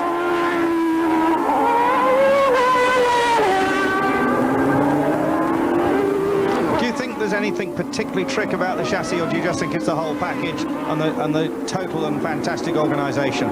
I think it's the total organisation. The package is so good in every respect. It's not that one aspect of it is the best, although in the case of the Honda engine, I would have to say that it is the best. McLaren put together drivers, engines, engineers, team organisation, long-term planning, and most importantly, that had the finance, that had the security and the finance to be able to do things that other people haven't been able to do. And the consequence is they win all the races. The irony about it is that in winning all the races, they're sort of destroying some of the excitement and the interest in Formula 1 racing. So there's a very clever graphic there showing the relative positions of the first 5. And really ought to talk about Alboreto. We haven't seen him on the screen for a long time, but a great drive from Michele Alboreto in the new Tyrrell, designed by Harvey Postlethwaite, who have been with Ferrari for 7 or 8 years. And that is the one car that doesn't have a sponsor, or the team that doesn't have any sponsor at all. But Ken Tyrrell and his little group really seem to have got it together. Ken should be retiring because he was 65 last week. Well, rumour has it he's going to get a bus. No, he has a bus pass. He told me that he has got a bus pass. Tyrrell have got a car which, to all intents and purposes, is very similar to any other V8 4-engine car out there. 6.340 seconds between Senna and Nigel Mansell. We'll be back.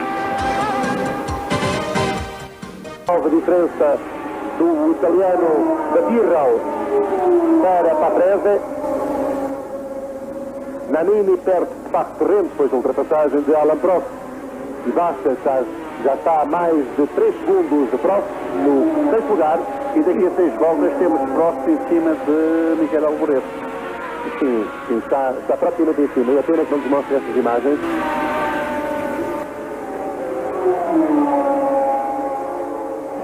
Senna a passar agora Nakajima, o Lotus número 12, em plena curva para Altaz, aliás, melhor dizendo, na entrada. Senna vai completar a 29ª volta, praticamente metade do Grande Prémio. E mantém-se a diferença entre os dois. Mantém-se a diferença 6.3, a diferença entre Senna e Mansell. E o jogo que será oportuno nesta altura, voltarmos a interromper a transmissão a partir aqui da Cidade do México, deste Grande Prémio do México, para novos compromissos publicitários. Deixamos Lisboa, alô Lisboa, até já.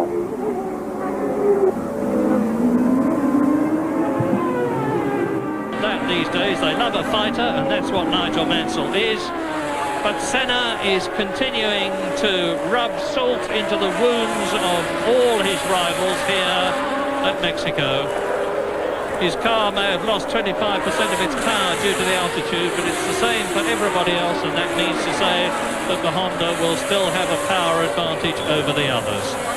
And Senna... We're live at Mexico City on Eurosport with all of this fascinating Grand Prix. There's the top 6. Ayrton Senna leads. Nigel Mansell is in 2nd place. Riccardo Patrese going well in 3rd. Sensational 4th position for Michele Alboreto. Alain Prost is fighting back in 5th place after the pit stop. And 6th in the old Benetton, Alessandro Nannini. 31 laps of a 69-lap battle here in the heat of Mexico City in this rarefied atmosphere, sitting up 7,000 feet above sea level on the bumpy, dusty Autodromo Brothers Rodraguez. And sorry, just coming out of the pits there.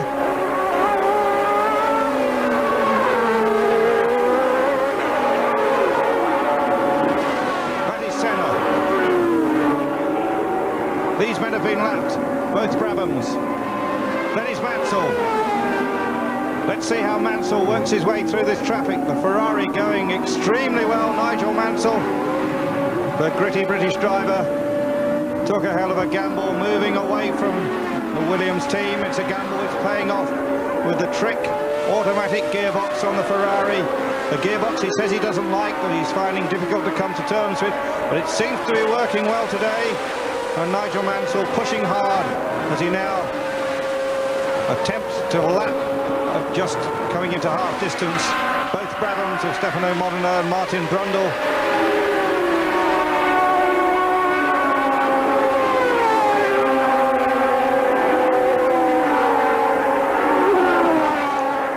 Alain Prost now back in 5th place, 44 seconds behind Ayrton Senna. But Ayrton Senna is going to be more worried about this man, Nigel Mansell, as he pulls out of the slipstream and laps Stefano Modena.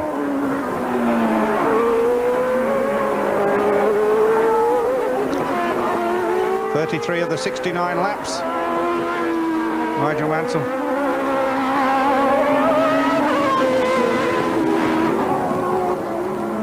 Two Brabhams running very closely together. Nelson Piquet in the middle of them. His head bobbing about a little bit, John Watson. Yeah, it's very, very bumpy, that part of the circuit. It's very unpleasant to drive in that type of situation, and just adds to the fatigue and tiredness that a driver will have to suffer. And the old neck muscles take a pounding anyway, with the G-forces, particularly in that long, fast right-hand corner onto the pit straight, and then getting a hammering on the slower part where your head's been knocked about. It is fatiguing.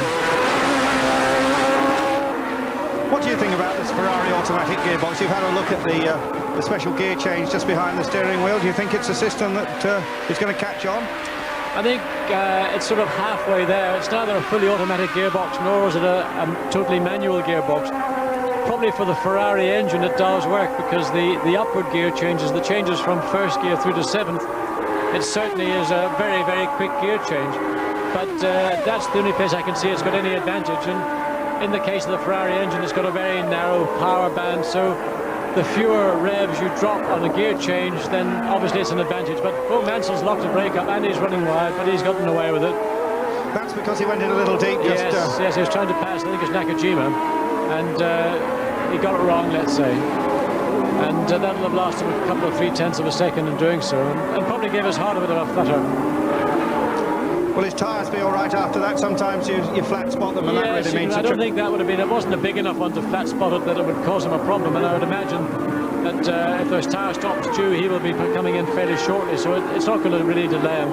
But what is delaying him is now getting caught behind Nakajima on the slow, chiddly part of the circuit, and Nakajima is looking forward and not looking behind, and in reality, there's not much you can do to let Mansell through on that part of the track anyway. So Nigel Starr not just lost the time through a small error, he's lost time being held up behind Nakajima, which might add up to 2 seconds in this one lap. Now he's going to get by him. This car designed in Guildford, England by John Barnard, a designer that you've worked with very closely when you were at McLaren.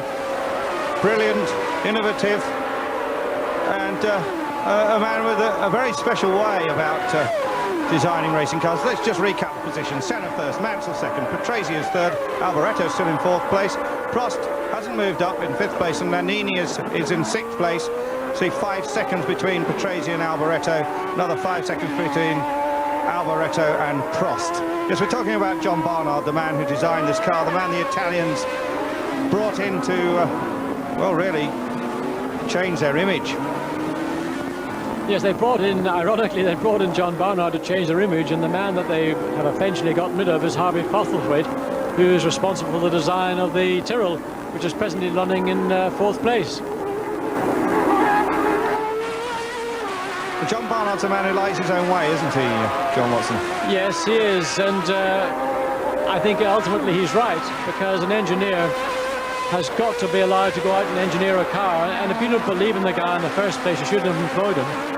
And working at Ferrari, it is extremely difficult, because he doesn't work in the Ferrari factory at Maranello.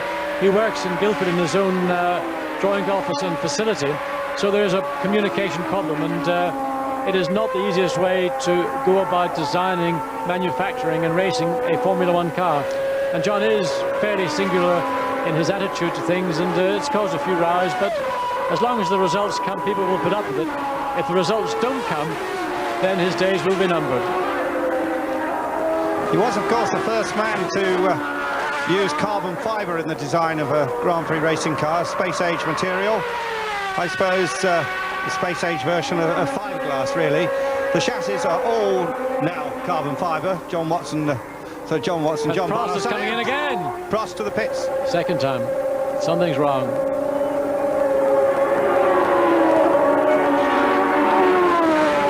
Either there's something in his car setup, or he's decided that that second set of tyres he had was the wrong set as well. So let's have a look and see what he's going to do. But it is definitely another pit stop for tyres. This is very unusual for Prost to have two tyre stops literally before half distance in the race. We got a stuck nut, the right front wheel nut is, there we go. Another very slow pit stop, slower than the first one, 16 seconds. And an even more frustrated and angry Prost leaves the pits this time. We'd like to be in the debriefing after this race when Prost gets stuck into the engineers to why he had 2 pit stops, and Prost and Senna is leading the race, hasn't yet had to have one. Now you see there the big rear wing on the car. That is a reversed aerofoil section, so unlike an aeroplane wing, it actually pushes down rather than lifts up. And you see the wings there, they can adjust the angles, John, with these wings, and perhaps you just explain the compromises that have to be made. More wing angle gives more downforce, but you can slow down the straight. Right. Well, first of all, Senna's about to lap fast. I have to point that out. He's right in his tail. But the thing about downforce is the way a car goes quicker on a lap is a balance between speed in the straight and speed in a corner. And the McLaren cars who've got the most powerful engine are able to alter that compromise more in favour of the downforce. So they've got a very powerful engine, and as such, what they do, instead of wasting that energy and going very quickly down the straight, they have a car that goes down the straight no quicker than their opposition, but has got the advantage of going around a corner probably quicker. And that's why McLarens are winning races. But look, here we see Alain Prost about to be lapped by Ayrton Senna. I'm sure the guy is absolutely so upset. He just took a little look in his mirror then, didn't he? And oh yes, and here Senna's just about to pull out the perfect overtaking manoeuvre. He timed it well. He came off the corner and just behind Prost, got the toe and slingshotted him well before the corner. In fact, it was a very comfortable and easy overtaking manoeuvre, and now Senna must be laughing, well, not laughing, but very, very satisfied with himself as Derek Warwick, you see, pulling off on the arrows. Yet another retirement. The Senna has just done something to Prost which I'm sure will last more than for just this one race.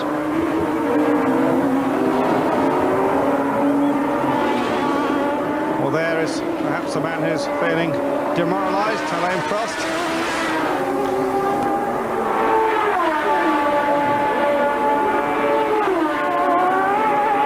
Meanwhile, in the middle of the field, all sorts of goings on. A lot of cars travelling in close company. There's Alex Caffey yet again. And another notice off, and it's Nakajima again. And this time he's beached it again. But being Japanese as well, saving the whale and all that, looks like he's got himself a right good whale there. Well, the marshal's working quite hard. The car is probably in a rather, hazardous place, and they would like to move it out of the way. But because the cars are so low, the belly of the car is actually stuck on the soft ground, and the wheels are actually up off the ground. There's no droop travel on the suspension, so the wheels are up in the air and the car is just stranded on its belly. Quite a lot of single-seater racing in Mexico with what they call Formula K, and the marshals work regularly at this circuit, so they are some of the better marshals we've seen. They are the yellow flag just indicating the dangerous position of that car. Prost now tucked in behind Ayrton Senna, who's no doubt come off the throttle a little bit, not giving it maximum. I would have thought that the team may well have been talking to Ayrton Senna, saying, OK, you made your point now, you've passed Prost, you put a lap on him, don't do any more, just keep the speed you're going at, there's nobody close to you, and win the race.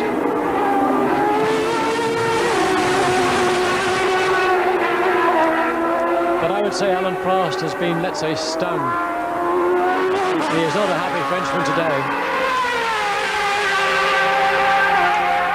Yes, to be lapped by his teammate, albeit in 5th place. But now, after the second pit stop, yeah, he dropped back. He must have lost 3 or 4 more places with that pit stop. But to be lapped by your teammate, and especially at this stage in the race, I would think that, as I say, it's a very unhappy little Frenchman sitting in McLaren number 2 today.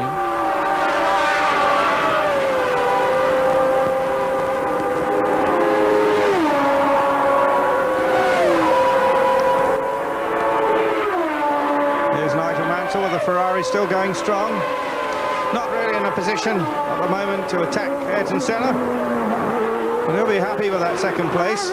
Put a rear wheel up on the curb there. He's still trying hard. I mean, he hasn't decided that second place is the best place he's going to get today. He's still driving very hard. Eddie Cheever in the arrows, Mansell, and the fastest lap. Yes, the fastest lap from Nigel Mansell. He's all over the curbs, isn't he? Look at him. He is not. He's certainly still having a go. Yes, well, live at the Mexican Grand Prix. We'll be back in a moment. Alvareto não está muito longe de Patrese, 5 segundos, ponto 7. Vamos ver o que ainda nos vai dar esta corrida até ao seu final. Estamos com 38 voltas já realizadas, estamos já a caminho da 39ª.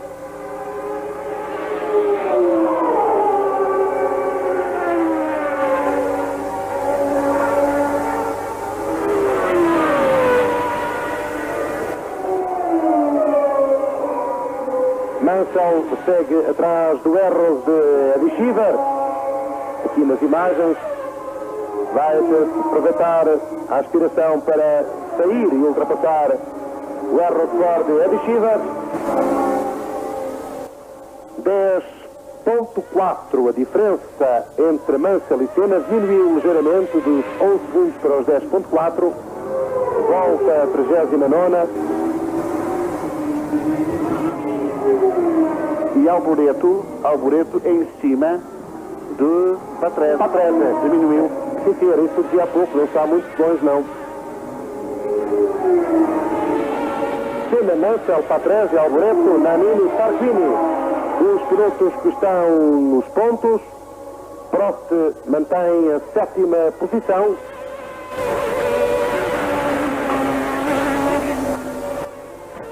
A uma volta de Ayrton Senna, portanto, não está muito longe de Tarquini. A cerca de 7 segundos.4. From Nigel Mansell, who is pushing as hard as he can go. Riccardo Patrese is third, Michele Alboreto is fourth, Nannini is fifth, and yet another Italian, Tarquini, is in 6th place in the AGS. 41 laps out of the 69, and we've seen Nigel Mansell really pushing hard. John Watson, you were saying that he's bouncing it all over the curbs. There we see it again. Yes, indeed. I mean, Nigel is not just sitting back in 2nd place cruising. He is driving absolutely flat out. He's using all the curbs and sometimes even more than the curb. And he's already got the quickest lap in the race so far in the 1 minute 20-second bracket. Look at him, right over those curbs. There's no holding back. Whether there's a puff of smoke from the Ferrari there. And on the lift-off, looked like there's a little faint blue plume of smoke came from the Ferrari. I'll have to watch now and see if something is developing.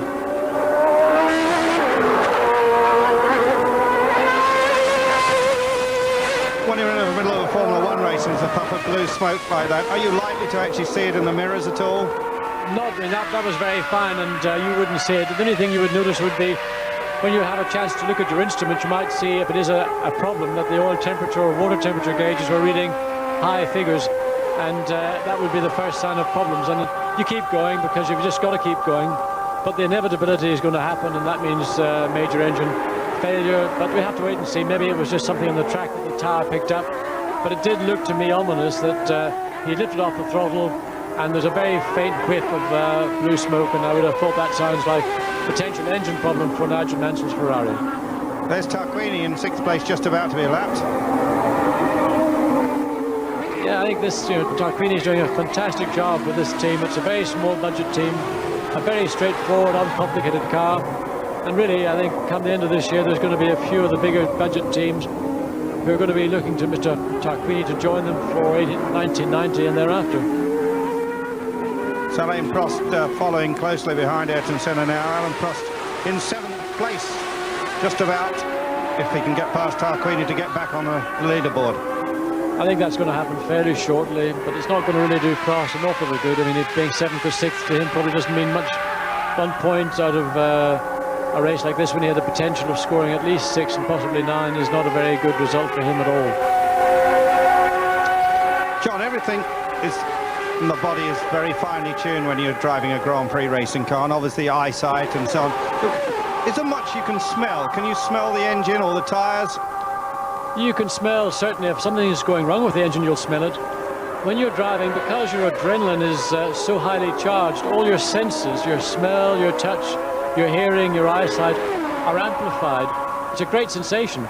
And, I mean, if you're driving around a racetrack, there we go, there's the engine just about to, it's just blown or on the verge of blowing, but something serious is wrong with the Ferrari. That's the breather pipe, and I'd imagine something like a piston or a valve is about to drop, and I think we're going to see Nigel Mansell's race coming to an end fairly shortly. That's what we saw a lap earlier, and look at that engine, look, it's about to go. He may well begin to see that. He'll know there's something wrong. His gauges are going to be telling him that there's something up with the engine, and short race for Nigel, 44, maybe 45 laps, and that's it. Great shame, great race, drove very, very hard, as he always does. He'll know he's in serious trouble now. Still going hard, though. Oh, he's going hard. Well, in fact, in the Ferrari, they don't have too many gauges. They've got winking lights, so when I would say the oil temperature is probably well off the scale, if not the water temperature, and he'll have a battery of lights telling him that there's something wrong, and he'll keep going. You've got to do that, and it'll finally, blow up or do something, and it'll be a long walk back. What's the chances of the engine actually seizing up and locking the back wheels in that situation? The chance, I think, of it seizing are not too great, but it may well decide to blow itself well and truly apart. It's not doing it on full throttle. It only does it on the overrun when it lifts off. Now watch here and see if it does it again. Yes, you can see it. It's on the overrun. So there's there he's slowing down. He's coming in. That's just his race is over. Just one bank, isn't it? Yeah. Sad end. Great drive as usual. Nigel's given 150%, and the car has once again let him down. So Riccardo Patrese up to second place in the surviving Williams Renault. He's going to pull it off. So one win for Nigel Mansell this season and 3 retirements. This is not the reason why Mansell joined Ferrari. Ferraris are meant to be reliable race cars. There's Senna, so the challenge from Nigel Mansell evaporated in that cloud of smoke we just saw. And really no one can challenge this man now. Patrese well back.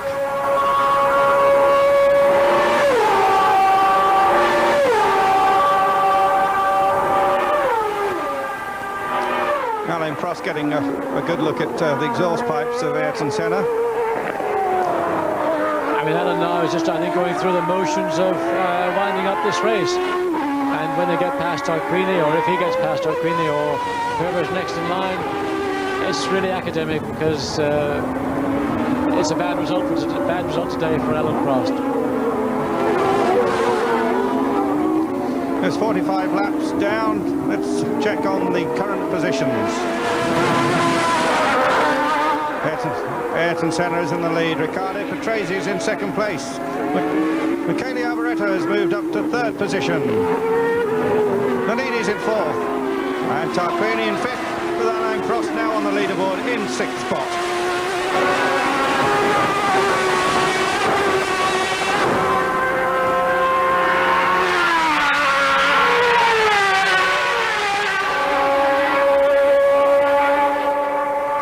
This very bumpy circuit, is that going to leave them with some bruises over tomorrow morning? I think most of the guys are going to know they've been in a motor race if they do the full race distance today.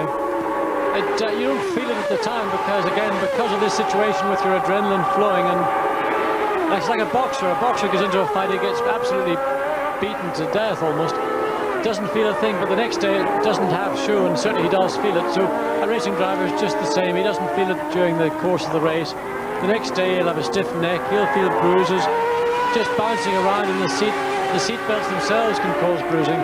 So they'll know they've been in a race, and they've got in to get it up and perform 1 week from today in Phoenix, which is a brand new street track, and dear knows what that's going to be like. And very little time to re-prepare the cars between this race and Phoenix. I believe the cars actually get to Phoenix on Thursday, and they're going to be racing on Friday morning, and all the mechanics are going to have to work all night race preparing the cars after a very hectic Mexican race. The computer graphics there showing, although we aren't seeing it in pictures, that Alboreto is really quite close behind Riccardo Patrese. Hopefully we'll see that battle. Great performance by the under-financed Tyrrell team with the new Harvey Postlethwaite designed car. I think it's actually a fantastic result or performance so far from Alboreto and Tyrrell, because, as you say, they're not just under-financed, they are unsponsored, and they're the only team currently running in Formula One to be in that very, very, very unfortunate situation. And Alboreto has suddenly come to life. I think over the last 2 years, people began to believe he was not performing very, very well. He was being overshadowed by Gerhard Berger at Ferrari, and he then got sort of rather undignifiedly sort of booted out at Ferrari when Nigel Mansell joined. He hung around hoping to get a top team drive, and that didn't happen. And then he accepted Ken Tyrrell's offer to join them for '89, and it was Tyrrell who in fact gave him his first drive, and he won his first Grand Prix at Tyrrell. But in fact, it seems like a rejuvenated, Patrese getting a big wobble on there, coming into the quick corner onto the straight. Yes, in fact, Alboreto is very nearly in that car, because he says that he had a handshake with Frank Williams on driving for them. Well, that's the car he wanted to be in, but having seen it sort of skipping and hopping around the corner and seeing where he is in the Tyrrell, maybe he's not so unhappy to be where he is. As you see, Senna's lapped up to 5th position. As we know, he's a lap in front of Alain Prost. We saw him do it. Senna first, 39 seconds ahead of Riccardo Patrese. Half a lap in front, effectively. And that is Alboreto there, charging after Riccardo Patrese, the man who's raced in more Grand Prix than any other man in the world. Patrase's only won 2 of his Grand Prix. Racing for a decade. And he still races very hard. He's had more Grand Prix, as you say, than any Grand Prix driver in history. And his enthusiasm and spirit is still very high, which is quite remarkable, because after something like 12 seasons in Formula One, I wouldn't be surprised if he was jaded, but it doesn't show. And his enthusiasm, his aptitude, within a team, he's very popular within the team. He's a very good team man to have, and he still drives like a young guy.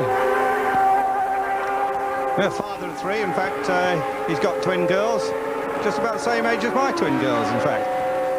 Discussing at Monaco all the dramas of that, but he's got other problems on his hands at the moment. He's got Michele Alboreto pushing him hard. The thing that's quite interesting, I find, is that the driver that got the seat at Williams was Thierry Boutsen, not Michele Alboreto, as we've discussed shortly. And in fact, Patrese has performed probably better over the season than Boutsen has, and Boutsen is meant to be really the man for the future at Williams and not Patrese.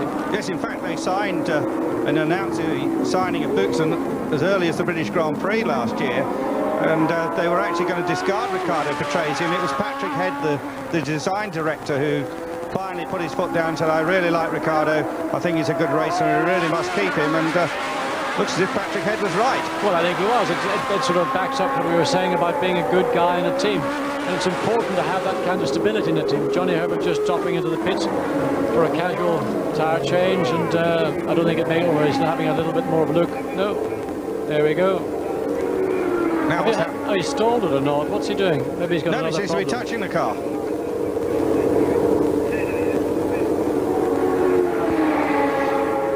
Grand Prix debut, 4th place in Brazil, but since then, of course, he's been suffering from the problem of this rather long in the tooth Benetton. So with Ayrton Senna leading from the Mexican Grand Prix, we're live, and you'll be back with us in just a few moments. Já o vemos, já passou o piloto brasileiro. E Alboreto agora deu-se dificuldade com o piloto Alessandro Nannini.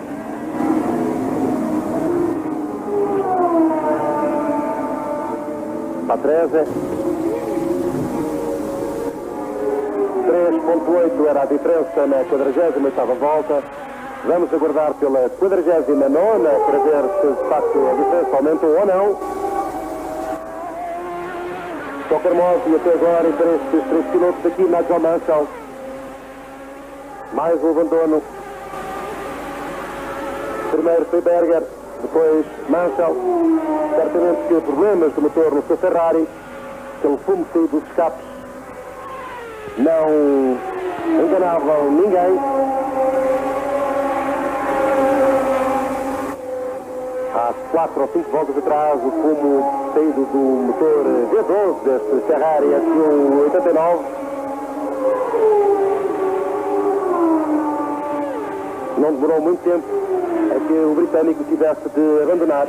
Aumentou a diferença de 4.8. 4.8 a diferença. De novo com o comandante da corrida, comandante destacado, mais de 38 segundos de vantagem sobre o segundo classificado Patrese, o italiano da Williams Renault.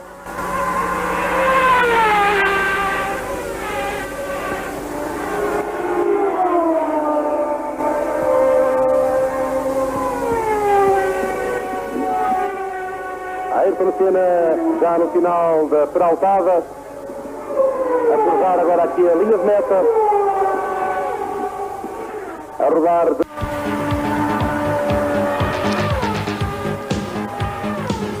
You're back on Eurosport, live at the Mexican Grand Prix, and we've just seen Nigel Mansell walking back. There's the results. Currently, Ayrton Senna leads, Patrese is second, Alboreto is third, Nannini fourth. Lots of Italians up there, but the man who really is dominating this race is Ayrton Senna. The battle that is still thrilling a huge crowd here is for second place, and that is between the Williams and the Tyrrell. Michele Alboreto charging hard after his fellow Italian Riccardo Patrese, the most experienced man in Grand Prix racing. In camera now, the man who has won more Grand Prix than any other. The man who's scored more pole positions than any other. The man who has won more Grand Prix than any other, Alain Prost, has been lapped by Ayrton Senna. Ayrton Senna, a nice buffer over his nearest rival, his teammate, just following in his wake now, a lap behind. Pretty unhappy with the performance of his tyres today. Perhaps Alain Prost went on a softer compound than anyone else. He has made 2 pit stops for tyres. None of the other leading contenders have made any pit stops at all. Hot and humid here, a high rate of attrition, but Ayrton Senna has 18 laps to go. You see it there in Spanish.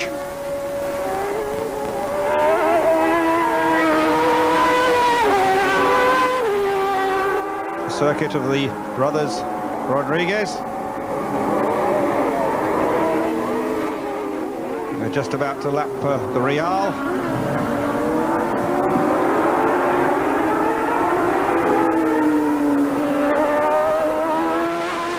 He's gone very wide, letting them through, but that was very good of him. Christian Dana driving the Real forward at the minute. Yes, qualified 23rd, tallest driver in Grand Prix racing, Christian Dana. Had a season away from Formula 1 last year, mainly driving saloon cars. And Gunther Schmidt, the German wheel magnate, has brought him back.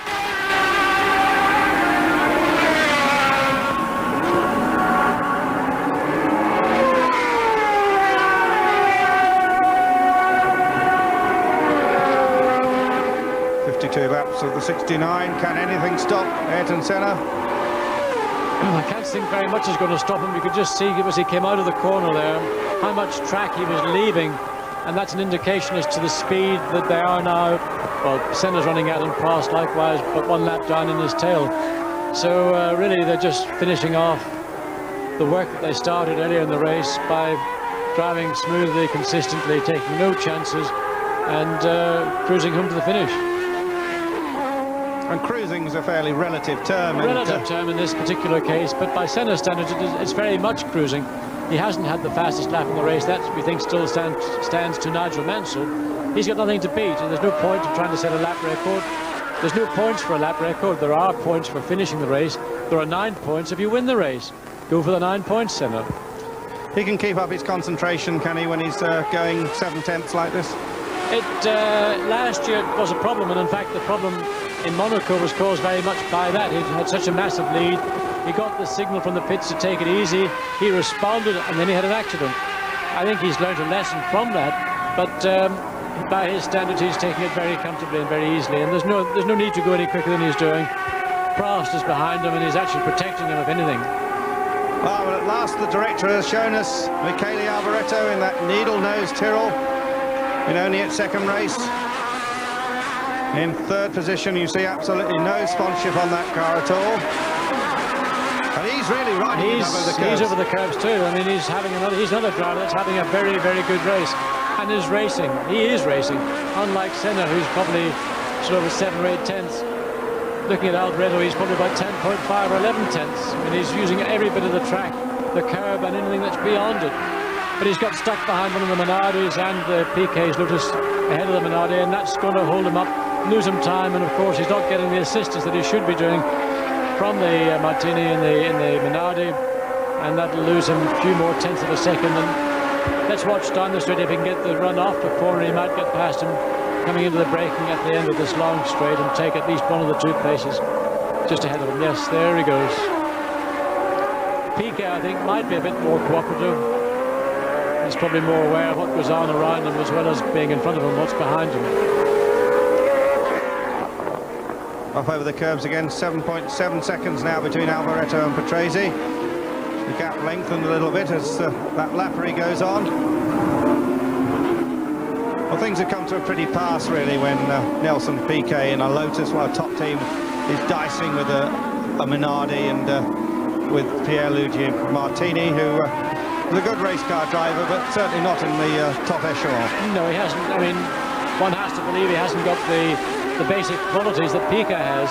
But he may have an awful lot more motivation, though, and I think that counts for a lot more than natural ability does these days. As we saw Martini have a very good finish in Detroit last year when he was brought back into the Martini team when the Spaniard Adrian Campos suddenly retired himself from racing, failed to qualify previous race and said, that's it, I'm not good enough, I'm giving up. An honest man. Very honest indeed, and it's very difficult to be that honest. Martini came back to the team and was in the points there at Detroit, but hasn't scored any points since. One of the shortest drivers in Grand Prix racing, only just about 5'2". He's also won in Formula 3000.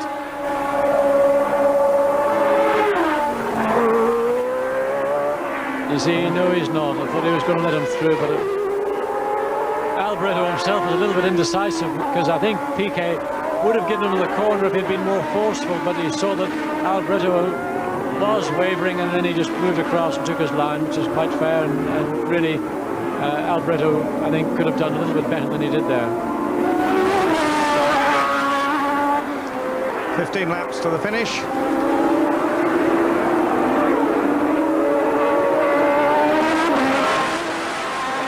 Right over the curbs, almost on the grass. But I mean, he's using curves that nobody's been using. I mean, he's right over the things with almost half the front of the car well off the track each time he does it. Of course, we mustn't forget that Michele Alboreto drove for Tyrrell before he drove for Ferrari. He's always got on very well with Ken Tyrrell. And, of course, gave them a tremendous win. I think the last win that Tyrrell ever had was with Alboreto at the wheel at Detroit Grand Prix. Yes, it was 83. And he had his first win with Tyrrell in Las Vegas 82, last Grand Prix of the year 82. So he's got a lot of reasons that he should be happy with the Tyrrell team. And today's car performance and driver performance, I think, reinstates that Alboreto is a racing driver and not a guy who is sort of, again, at the back end of a career looking for ways to quietly bow out.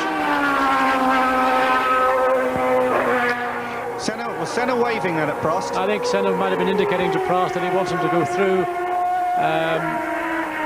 I don't think he's got a problem, but he certainly doesn't need to. Martini stopped in the Minardi.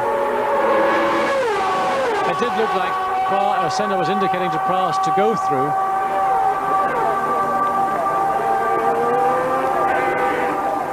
I think that's cooked its engine. Steam just... Looks hot and oily. The thing is to remember that Senna hasn't had a pit stop for tyres, and I would imagine that his tyres are getting fairly well worn, probably very hot as well. And it may be that he feels Prost behind him is pushing him more than he needs to do at this point in the race. He's got a 40-second lead over Patrese, and he might be quite happy to let Prost unlap himself and let him salvage a little bit of his pride. Patrese has 8 seconds in hand over Alboreto, despite all that curve bouncing. So Patrese is probably relatively safe now. Patrese also has not had a pit stop for tyres, so Senna and Patrese are very much in the same situation. They'll probably try and go through to the end of the race. There's no advantage in making a pit stop at this late stage, because those 40 seconds would virtually all be absorbed by the time you slow down, come into the pits, have the pit stop, with the risk of a bad pit stop, then getting back up to speed. So I think Senna wants to go through to the end, but do it with a little bit less pace than he's running at right now.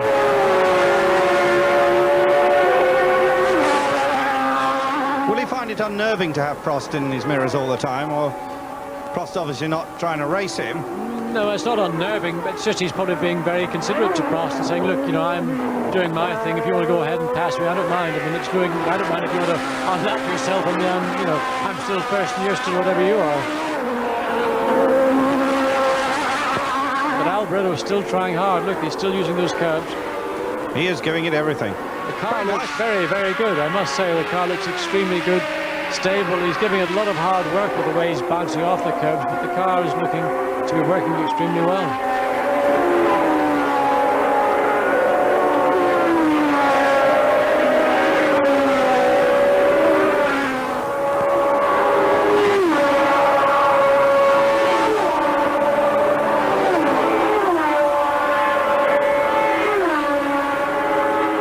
Yes, more motorsport after this on Eurosport, your #1 station for motorsport. Live action here in Mexico City, and then the 500, all the 500cc race from the German Bike Grand Prix at Hockenheim today. A sensational race, and there we saw somebody sticking a wheel out in the dirt, Caffey, getting it a little wide. Yeah, so Alboretto's got a point to prove, hasn't he, with these new guys like Caffey and Tarquini coming up through. All these new Italians, he's got to really show that he's still one of the top ones. Yes, he has. I mean, Alboretto's been in Grand Prix racing since '81, so he's no youngster any longer, and there are lots of young guys who are both very quick, aggressive and talented, and they are looking to take the places of people like Alboretto, Piquet, Arnoux. There are a number of drivers who may well not want to continue much longer than their '89 season, and there's plenty of young talent around, Caffey being one of them, and he's just waved Alboretto through, so there's nothing wrong with Alboretto's ability to perform, and it does seem his motivation and his enthusiasm has been reinforced, and great to see it. This car is using a Ford DFR engine, which is really a development of the DFV, an engine which has been racing for 20 years. Quite sensational, the Cosworth design. They've upgraded it, but it's still basically the same motor. Yes, it is, but what's so good about the engine is not just its performance itself, it's such a good package, and by that I mean it fits into a car well. It enables the designers to really optimize the design criteria that they're looking for, and it's a short engine, it's not too heavy, it's a great package. Some of the other engines, the V10 and V12 engines, are much longer and therefore are much more difficult to install. Well, there's just coming up to 9 laps to go, and we'll be back for the final few laps here in Mexico City. Pretty spread out now in the point scoring positions, with the exception, of course, of Alboretto's chase of Riccardo Patrese and the Williams. 10 laps to go, and if they finish where they are now, there's the running order. Number 1 is Ayrton Senna, number 6 is Patrese, number 4 in third position is Alboretto, 19 is Nannini, number 2 is Prost, 40 is Tarquini, 10 is Chiva, 26 is Griard, and 7th is Brundle, and those are the first 8 places. And if they finish where they are now, Ayrton Senna is going to lead Alain Prost in the World Championship by 7 points. They started equal after... Aqui estamos de novo a partir do Autódromo Hermanos Roдрigés, no México, nesta transmissão direta da RTP2 do Grande Prémio do México, a quarta prova do Campeonato do Mundo de Fórmula 1. Estamos a apenas 9 voltas do final desta corrida mexicana. Ayrton Senna mantém-se no comando com 38 segundos. The closing stages of the Mexican Grand Prix. Ayrton Senna currently running away with it. Riccardo Patrese is in second place, but Alboretto is still chasing him hard. In fourth place is Nannini. Fifth is Prost, who is a lap behind his teammate Ayrton Senna. And sixth place, the young Italian for the little French AGS team, Gabriel Tarquini. We've now got Prost pulling away from Senna, having unlapped himself, but that was very much at Senna's behest. He's on the last few laps of the race. He hasn't had a pit stop for tyres. He wants to conserve the car, conserve his tyres. He's let Prost go, and it makes no difference to his result. And as I said earlier, might make Alan feel a little bit better, but somehow I doubt it.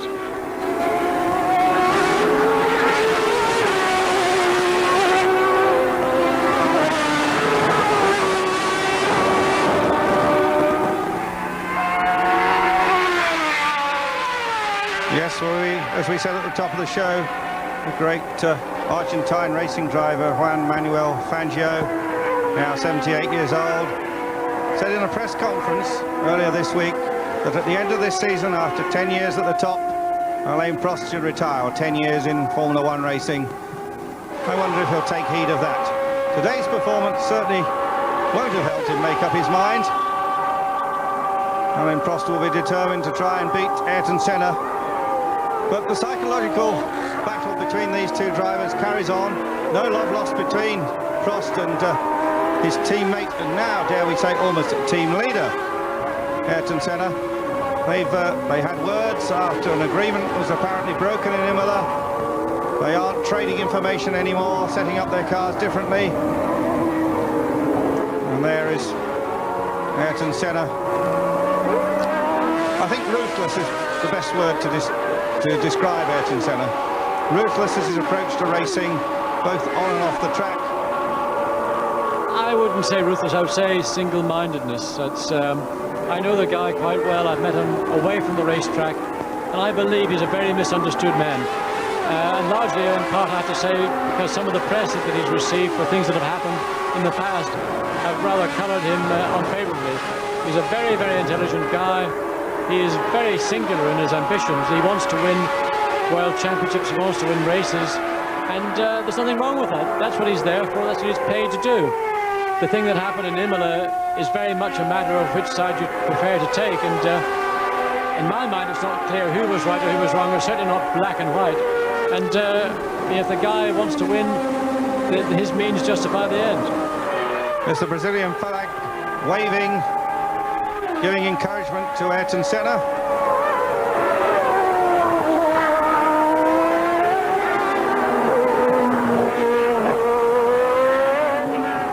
I think with Alain Prost now beginning to feel that he is becoming the number 2 driver, the unconscious number 2 driver in the team, Fangio's advice is good advice, but on the other hand, there is something still inside Alain that says, if there was a French team, or a team using a French engine, and it was capable of winning the World Championship, I still would like to do that. And I think that if he could run in a team comparable to McLaren, he could still shows that he's still capable of winning races and even a World Championship.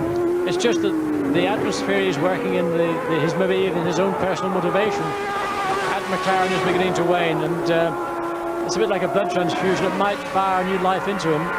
Such is the life he needs.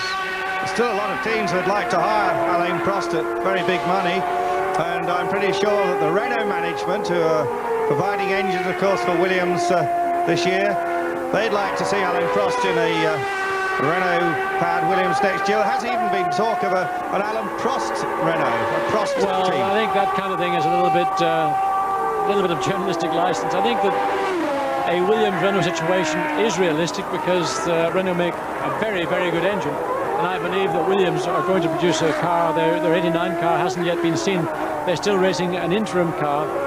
And the basic setup of the Williams team, I think, would suit Prost extremely well.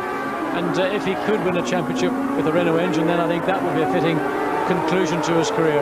If he were to stop now, I think he might feel a little bit premature in his decision, and might begin to realise, well, can I make a comeback? Should I make a comeback? I think when a driver stops, he should stop terminally. He shouldn't stop, then think about a comeback. And maybe 1 more year or 2 more years in Formula One, I think, would be enough, but probably with another team.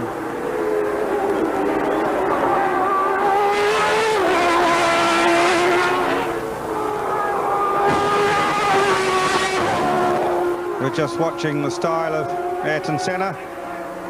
Great day for Brazilian motor racing today. A win for Emerson Fittipaldi, who a decade ago drove for McLaren.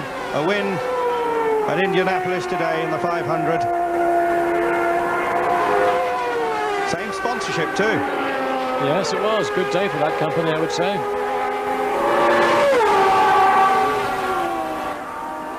It's that pit board we saw a glimpse of, showing how far behind the second and third men were. And it did actually show us that Michele Alboreto is just 7 seconds still behind the Williams of Riccardo Patrese. 5 laps to the finish.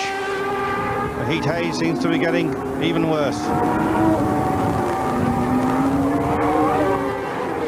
Will it affect you in the Grand Prix racing car, obviously a very low, that heat shimmer that we've all seen in road cars. Does that affect your vision at all? It probably wouldn't have too much effect.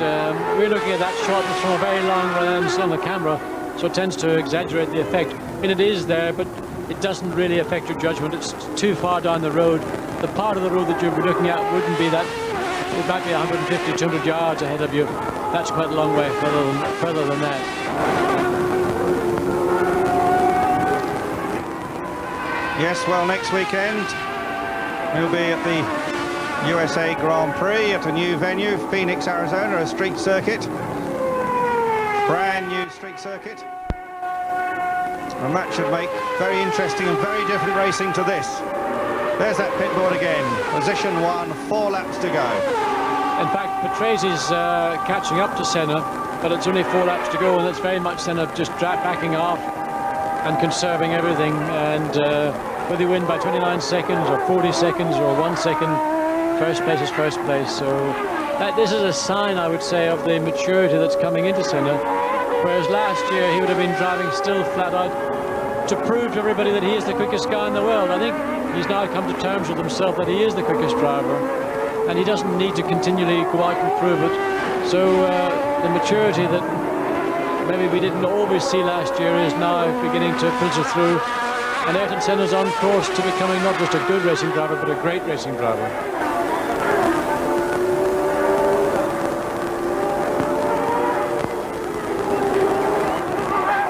Yes, and he can drive at any sort of circuit. We saw that brilliant win in Monaco, and here a very different sort of circuit. Still, Senna is dominant.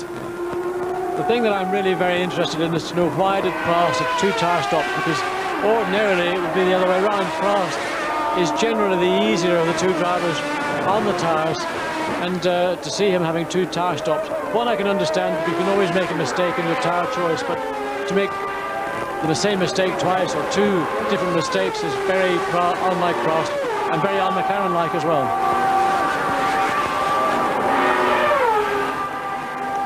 Well, there's the pit, the Honda engineers just look at all that equipment in the pits there now. When you started in Grand Prix racing, the pits didn't have much of that, did it? No, you're lucky if you had a stopwatch. That's very sophisticated technology. They know exactly what's happening to the engine every second on the circuit. They know when it's going to blow up before the driver knows, and they're sitting there saying, please slow down, please slow down. That's extremely advanced. They're also, by the way, sending it back to Japan, so what they get from the car to the pits, they then pass back to Japan, so the engineers in Japan can sit and watch exactly the same things that they're saying in the pits in Mexico within fractions of seconds. Well, that's the wonder of satellite technology for you, and we'll have more wonders of satellite technology next week when we'll have all of the Phoenix, Arizona Grand Prix on Eurosport. You can see every lap of the race, just as you have here in Mexico City. And I wonder if we'll be seeing this man, Ayrton Senna, winning again.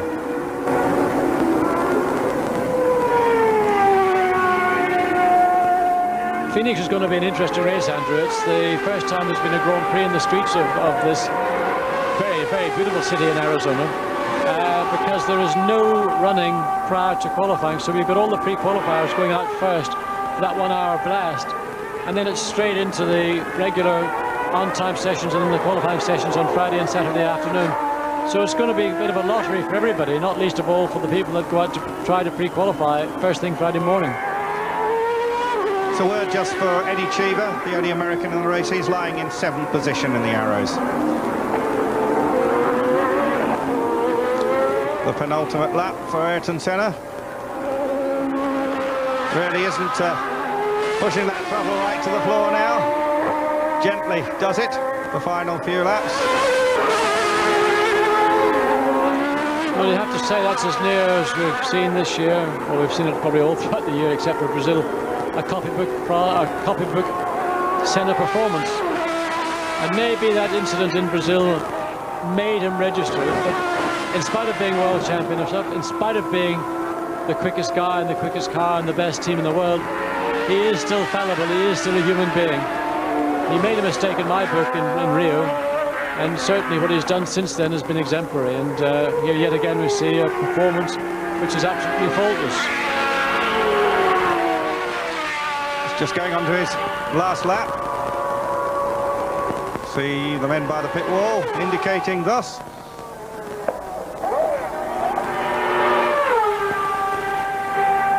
I wonder how dominant this man's going to be this season. How many Grand Prix wins can he pick up?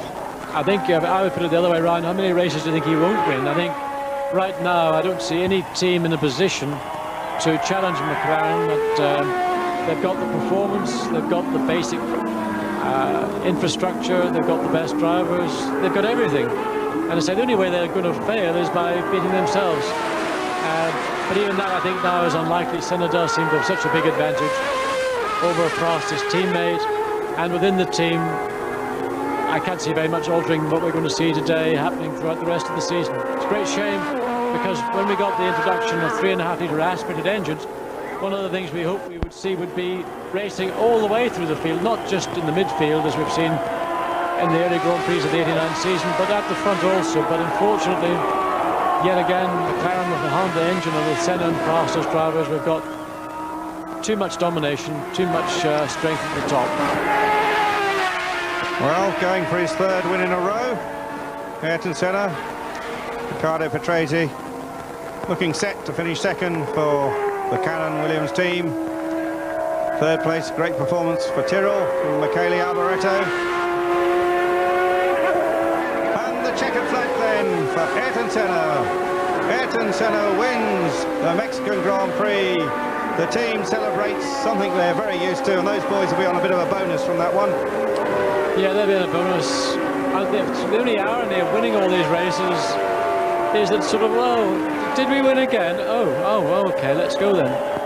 You know, they've won so many races in the last 5 years, it's very difficult even to get the guys motivated. And I mean, you don't win too many Grand Prix in your career. A team doesn't win all that many Grand Prix in its history. So... Joe Ramirez, the team manager. Yep. He's Mexican, of course. He is indeed. Yes, and he worked with the Rodraguez brothers way back. Joe's been in motor racing and in Formula One many, many years, and I think he enjoys coming back to Mexico. He likes those chilies, likes them really hot, he says. There's the AGS, Tarquini. That was that was one of the results of the race, I would say, one of the drives of the race. Well, that's the first time we've seen Rene Arnoux. He actually got it to the finish.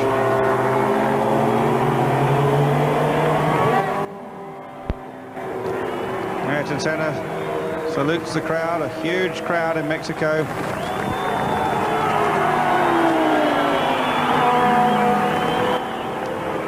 Yeah, there is Senna, and here then the confirmed result. First Senna, second Patrese, 15 seconds behind, third Alboreto, fourth Nannini, fifth is Prost, and sixth Tarquini, who was lapped. 15-second win then for Ayrton Senna. It's been a long, hard night here. 7th Eddie Cheever. Oliver Griard came home 8th. Martin Brundle 9th. Stefano Modena 10th. Nelson Piquet 11th. And Christian Danner in 12th place.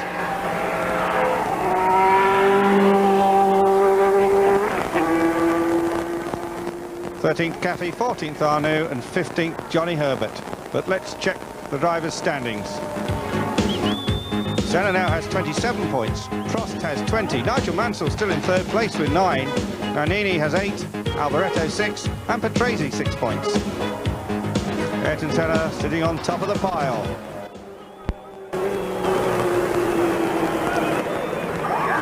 So there we are, Ayrton Senna coming in, he'll be getting out of the car, then we'll have a champagne spraying ceremony. We gave it a bit of horsepower there. There, the classification again. So an interesting race here, a third consecutive win from Ayrton Senna. From John Watson and myself, it's goodbye from Mexico City. Assistiram a este Grande Prémio mexicano, dotado felizmente de excelentes condições para transmissões de rádio e televisão. Ayrton, visivelmente fatigado, senta-se no flanco do seu carro. Uma bandeira do Brasil agora, Ayrton, que um senhor está de pedra e cal na Fórmula 1, um homem que tem, como disse o Zé Pinto no início, desta nossa transmissão, a ambição de tudo ganhar. Ele, quer dizer, quer ganhar o recorde de pole position, ele quer ganhar... Desculpe, Henrique, tinha de interromper o público de pé com uma calorosa saudação para Michele Alboreto.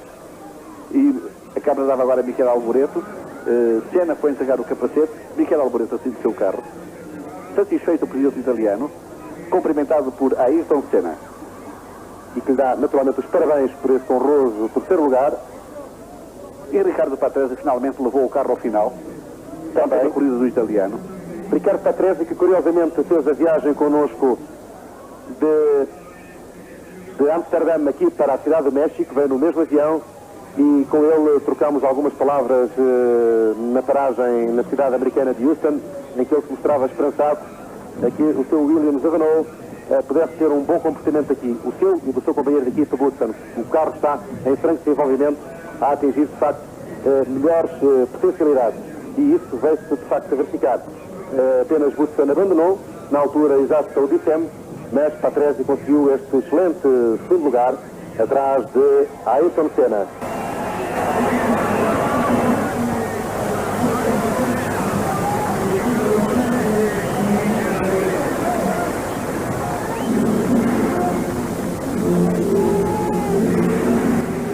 Patrese, que em termos de campeonato do mundo ocupa agora a quinta posição, a par de Michele Alboreto, curiosamente. O hino brasileiro, grande euforia aqui na cabine, duas cabines ao nosso lado, dos comentadores da televisão brasileira da Globo. E José Pinto começa a ficar cada vez mais acentuada a diferença nas equipes, nas marcas. A McLaren já vai com 47 pontos e depois tem a Ferrari com 9 pontos. Realmente é uma diferença porque estamos habituados a que a McLaren pontua em todos os grandes prémios. Hoje pontuou de novo um primeiro e um quinto lugar. Alain Prost não foi feliz na sua decisão, na sua escolha de pneus. O professor hoje não jogou certo. Aí está a Ayrton Senna radiante. 3 vitórias consecutivas em grandes prémios nesta temporada. Lembramos que ele no Brasil não foi feliz mais uma vez. Na sua terra ele não foi feliz. E aí está ele agora com o champanhe, Michele Alboreto. Banho Rondenis, o banho agora a Patrese e claro tinha de ser o banho conjunto a Michele Alboreto. São as imagens finais deste Grande Prémio do México, onde estive e tive a colaboração do Henrique Cardão. Nós daqui seguiremos para o Grande Prémio de Phoenix, nos Estados Unidos, daqui por uma semana, um Grande Prémio muito ao jeito do que se verificava em Detroit, um Grande Prémio que irá ser disputado entre muros. Lá estaremos de hoje a 8 dias para vos levar os comentários desta jornada americana. Eu espero que esta transmissão vos tenha chegado aí a Portugal nas melhores condições. Aceitem o meu abraço e do Henrique Cardão a partir aqui do México. E então, marcamos encontro de novo de hoje a 8 dias na cidade americana de Phoenix. Para todos, aí em Portugal, quase 11 horas da noite, muito boa noite. Aqui na cidade do México, quase 4 horas da tarde. Para todos, um abraço e muito boa noite.